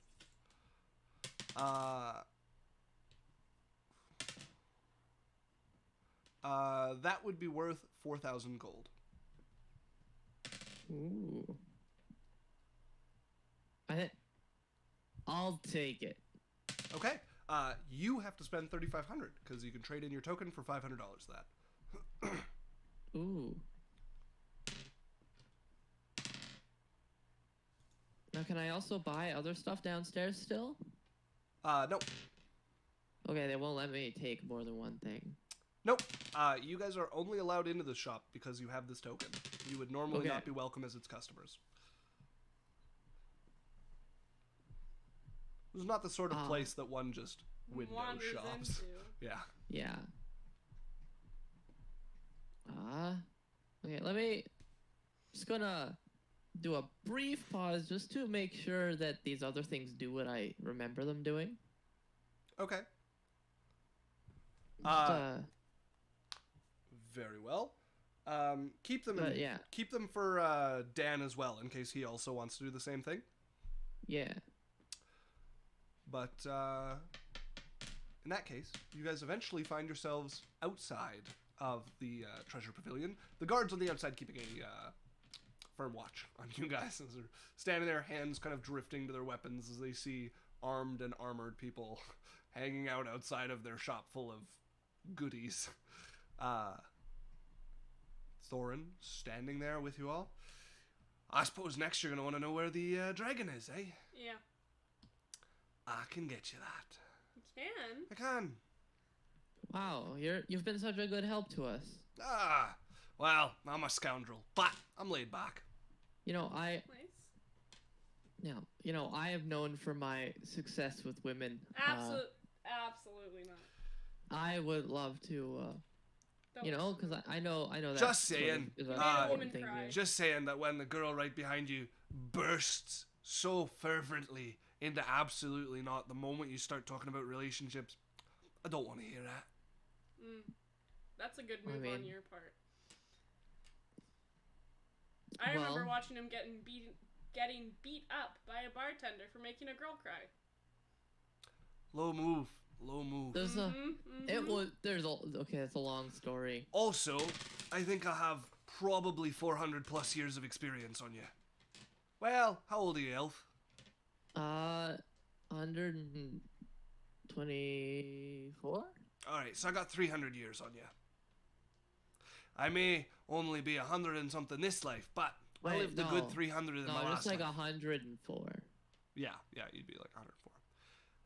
I've only lived a little over 100 years in this life, but I got a good 300 in the last, so I've been around women. As you should. As you should. Women. Right? Women. Oh, Mm. fine creatures. Ah, so beautiful. Where were we? Oh, it also doesn't hurt that I was a woman in the last one, so. Oh, that's fun. What? Any tips? What? Don't make us cry. That's a good tip. Shit. Okay, I'll keep that in mind. So, you'll be wanting this. As he pulls out a rolled piece of parchment and hands it into probably Isel's hands. She seemed the most level-headed so far. Except for she can't read. Yeah. He doesn't know she can't That's read, and he just handed Yeah. her a scroll of words. She knows a couple words like plant, garden, hoe, and dirt. That's it. That's all she knows how to read. And you're all welcome in the city. I mean, you've got permission to come and go. Woo! From Sanctuary. Don't go wandering into the other dwarven kingdoms. That would require a bit more paperwork. Could be done, but you don't have it. But yeah, you're welcome around Sanctuary. You should be able to get access to the tunnels you need to follow this map. It's not very well guarded, given that the bleeding dragon lives at the other end of it. Yeah, you can try to guard that if you want, but it doesn't do much. So, I'm happy to accompany you for the rest of the day, at least. After that, I gotta get back to work. I do just a little bit more than the bare minimum. I like to live comfortably. Not too comfortably, though. You wanna drink Fair. with us? Fair. Oh, I'm down for drinking. Woo! The hard part of my job is done. Also, it's a given that you keep it very hush-hush what actually happened, or you will be tried again and sent to jail, or executed. So, keep it to yourselves. Yeah, what happened? Nothing happened. What did you talk about, lass? I don't know what I'm talking about. Ah. Well, let's get some drinks into you. Woo! Booze! I'll show you the good place. And he's going to lead you guys off to his favorite dive bar. Which is not super divey, but it is very quiet. It's not really a bar. It's more of like, think like a vinyl cafe type deal. Like small, very warm, like tables for people to sit and talk at. Live music. Seems like they probably have a fair bit of live music. And drinks. They have alcohol. And it's Gear Hammer. You can't go 10 feet without running into a box of whiskey. So they definitely have good alcohol. She also doesn't care about quality. She cares about getting drunk. Yeah, if you want, you can get as drunk as you please. I will. That's. She's like, I was just in jail. First, however, he is going to take you to a tavern and get all of you baths. Yeah, reasonably so. Yaisel's been waiting for this bath. I'd love to go Yeah. drinking right now, but you stink. Woo! Bath! Is there wine I could have with my bath? Wine. Yeah, you just drink a bottle. Like, babe. We could try to find some. Woo! I'll go check at the front. As he comes back, this is Gearhammer. Wine's not actually the easiest to come out, but that's a nat 20. He comes up with a good bottle of wine. Woo! Yeah. Yaizel's like, yeah! Wine! Hands it to you. Thank you. You're welcome. Okay, bath time. You could hear her clunking up the stairs. Guzzling. The sound of splashing water, like... As, you guys get clean. You get scrubbed up. Your clothes get washed while you're doing it. And magically dried. So that you guys are looking a little, looking a little crisp, looking a little clean. And you guys can make your way down to this this little bar / cafe. Her hair's finally in the tight bun that she likes it to be. Woo, she was so upset in jail when her hair was in her face. She doesn't like it. She doesn't like her hair. As you guys sit down. Other than the live music, it's quiet. There's a couple other tables of people chatting, and he just looks comfortable as he sits back. He's got a glass of whiskey, big cube of ice in it, and he's just sipping away. So a job well done. Yeah. She drinks half of her drink, and she's like, it's like, yeah, totally. Just guzzling. I'm here for results. She's like, the process wasn't nice. Got a little close to death. Got little me and Lorelai, me and Barrion, all of us kind of almost died. You guys didn't have the worst of it.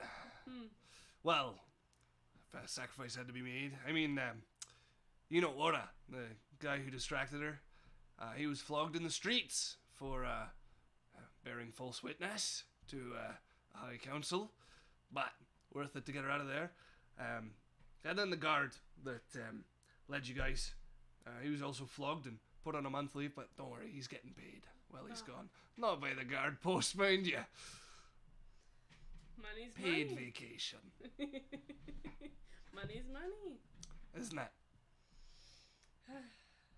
Drinks. You want to try a shot? You want to have shots with me? I'm enjoying my whiskey. I don't want to muddle it up. She looks at Dre. She's like, shots? Shots. Shots! Shots.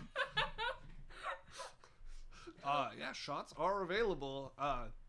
If you guys want to roleplay anything, you're free. Other than that, it's just a question of how drunk you want to get. Isol's... Oh, she's getting... She's non-comprehensible. Yeah. Okay. Dre thought he was, like, going hard, but then he sees, like, Yazel is going, like, 2 for 1 with him. He's going... You guys are both drunk, and he's like, I got more... How many drinks has you had? And he's like, I've had 6. And I was like, she's like... I've had 14. No, 15. I don't like 4. Oh, 15. She's like, I'm 15 in! Going strong! She drinks for 3 people. You guys are definitely the rowdiest Yeah. bunch at this, like, otherwise pretty quiet, like, music venue. At this point, we're waiting for them to kick us out. Yeah. They won't. You guys are with Thorin. You will not get kicked out. Oh, thank. We're waiting for Thorn to kick us out. That's more likely. What do you guys get up to in your binge? Kana will drink a bit. Is there darts? No, it's not a dart sort of place. That's so sad. Yeah. I wanted to have Yazel around sharp objects while drunk. What a what is there to do other than drink? Well, there's a number of performances throughout the evening. Couple bands, couple solo acts. There's a couple other tables of mostly dwarves, although there is one lone tabaxi off in a corner, just drinking by themselves, enjoying the music. But is it a woman or there's man? a bar that is looking like grimacing at you guys as you get louder and louder, and just looking over at Thorin and like shaking their head in defeat. You guys are like, these bands. What about them? Ugly. Where's the woman? Where is the boobs? No, that's a woman right there. She's got a beard, sure, but it's a dwarven woman. Boobs? Aye. she's a little flat. Oops. Boobs are boobs. Maybe the next act. Next! You shout that, and you guys would all see the fury just come over the trio as they look over, and one of them's like hands coming up, and they see Thor in there, just like grinning, and they seem to recognize them as they will pack up and get off the stage. Wow. Midway through their set, they will pack up and leave. Yaisel just has no. As Honestly- you can see somebody honestly, drinking I at the would bar, leave too. like, oh shit, that's me. As they like put their drink down and start getting their instrument to come up. As the next one's a solo. It's a Zyther player. Oh, I don't know what that is. You'll have to look it up. Yeah. You know what? Yaisel wouldn't know what it is either. So it would have perfectly Yeah, they fine. begin playing and singing. It is a male, so no boobs. Yeah, but is it good? Oh, Yeah, it it's could, well played.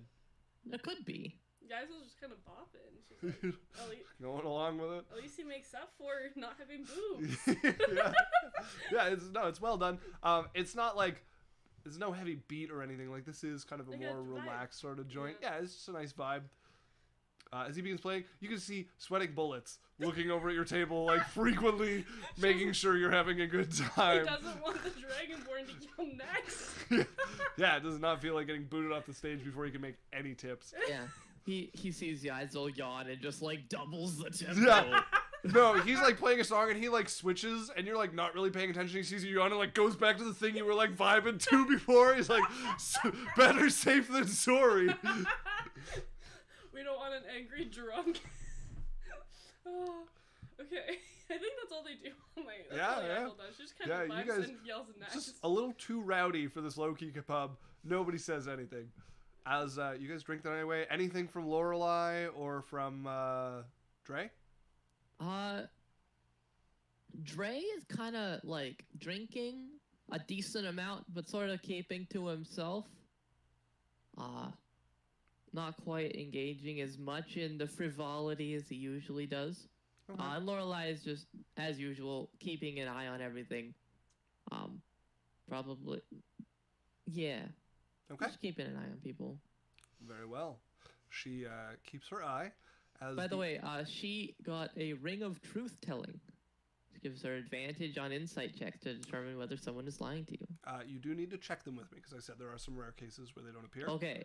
And I will absolutely use that to stop somebody from absolutely like spiking something to the ridiculous degree.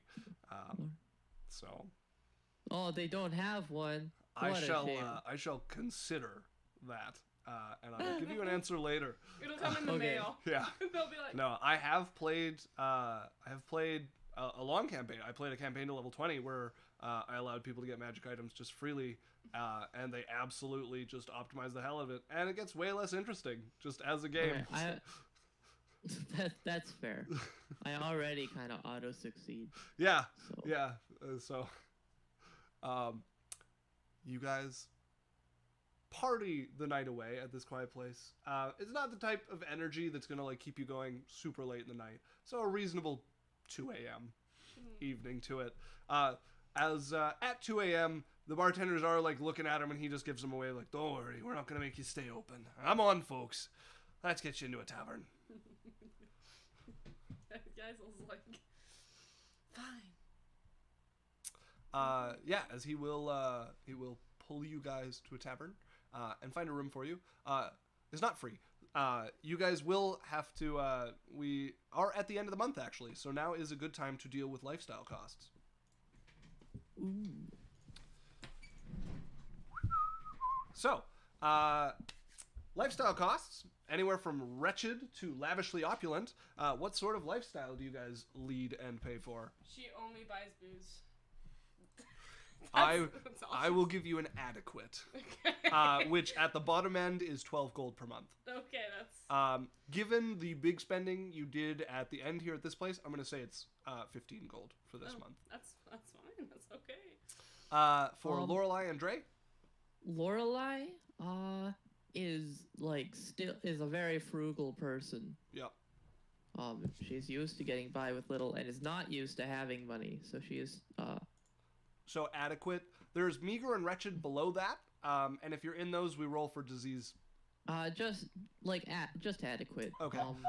The bottom of adequate is 12 gold. The top of adequate is 40 gold. Okay, she would be at, like 12, 15, somewhere around there. Okay. Then you can mark off 15 gold for her. Okay. Dre would be closer to 40 on that scale. Sure. Yeah. 40 puts you. That's the bottom end of comfortable. Mm-hmm. The top end of comfortable is 100 gold. Okay, let's go. Let's put that up to 50. You Sure. know, he's enjoying himself. Yeah. Actually, with your gambling, I'm gonna say you're at 80. Okay. Given that has come up a lot here. Yeah. Yeah. I don't know. We'll figure out Barian later. Yes. Yeah. We'll deal with that after. And honestly, what's his name? Because his character sheet isn't up for me right now. Bulwark, Yeah. costs nothing. He Yeah, doesn't Bulwark. eat. He doesn't sleep. He doesn't entertain himself. He just sits. Yep. He's just like, And it's 9:43. So a little bit of bookkeeping at the end, a little bit of relaxing. That is a good place to end tonight's session. Ooh. All right. As you guys Ooh. successfully complete the task given to you by Zandek Bluehammer and manage to escape any prison time, fines, or execution. that's the best way to go. And assassination! Yeah! Yeah. Guys will only risk death when she puts herself in it now. Yeah. They won't accidentally find an assassin on their doorstep. So, folks, that is us for the evening. As always, you can find us on Facebook, TikTok, Discord, and Patreon if you want to support us and help us get more streaming equipment so this can look nicer and nicer every stream. We got a nice channel on Discord for people to talk with the players exclusively, or to post stuff for people to steal for ideas for their own D&D games to kind of collect an open source idea area. And all of it can be found under Adventure Corp. Yay. So, that's us signing off. Good night. Bye.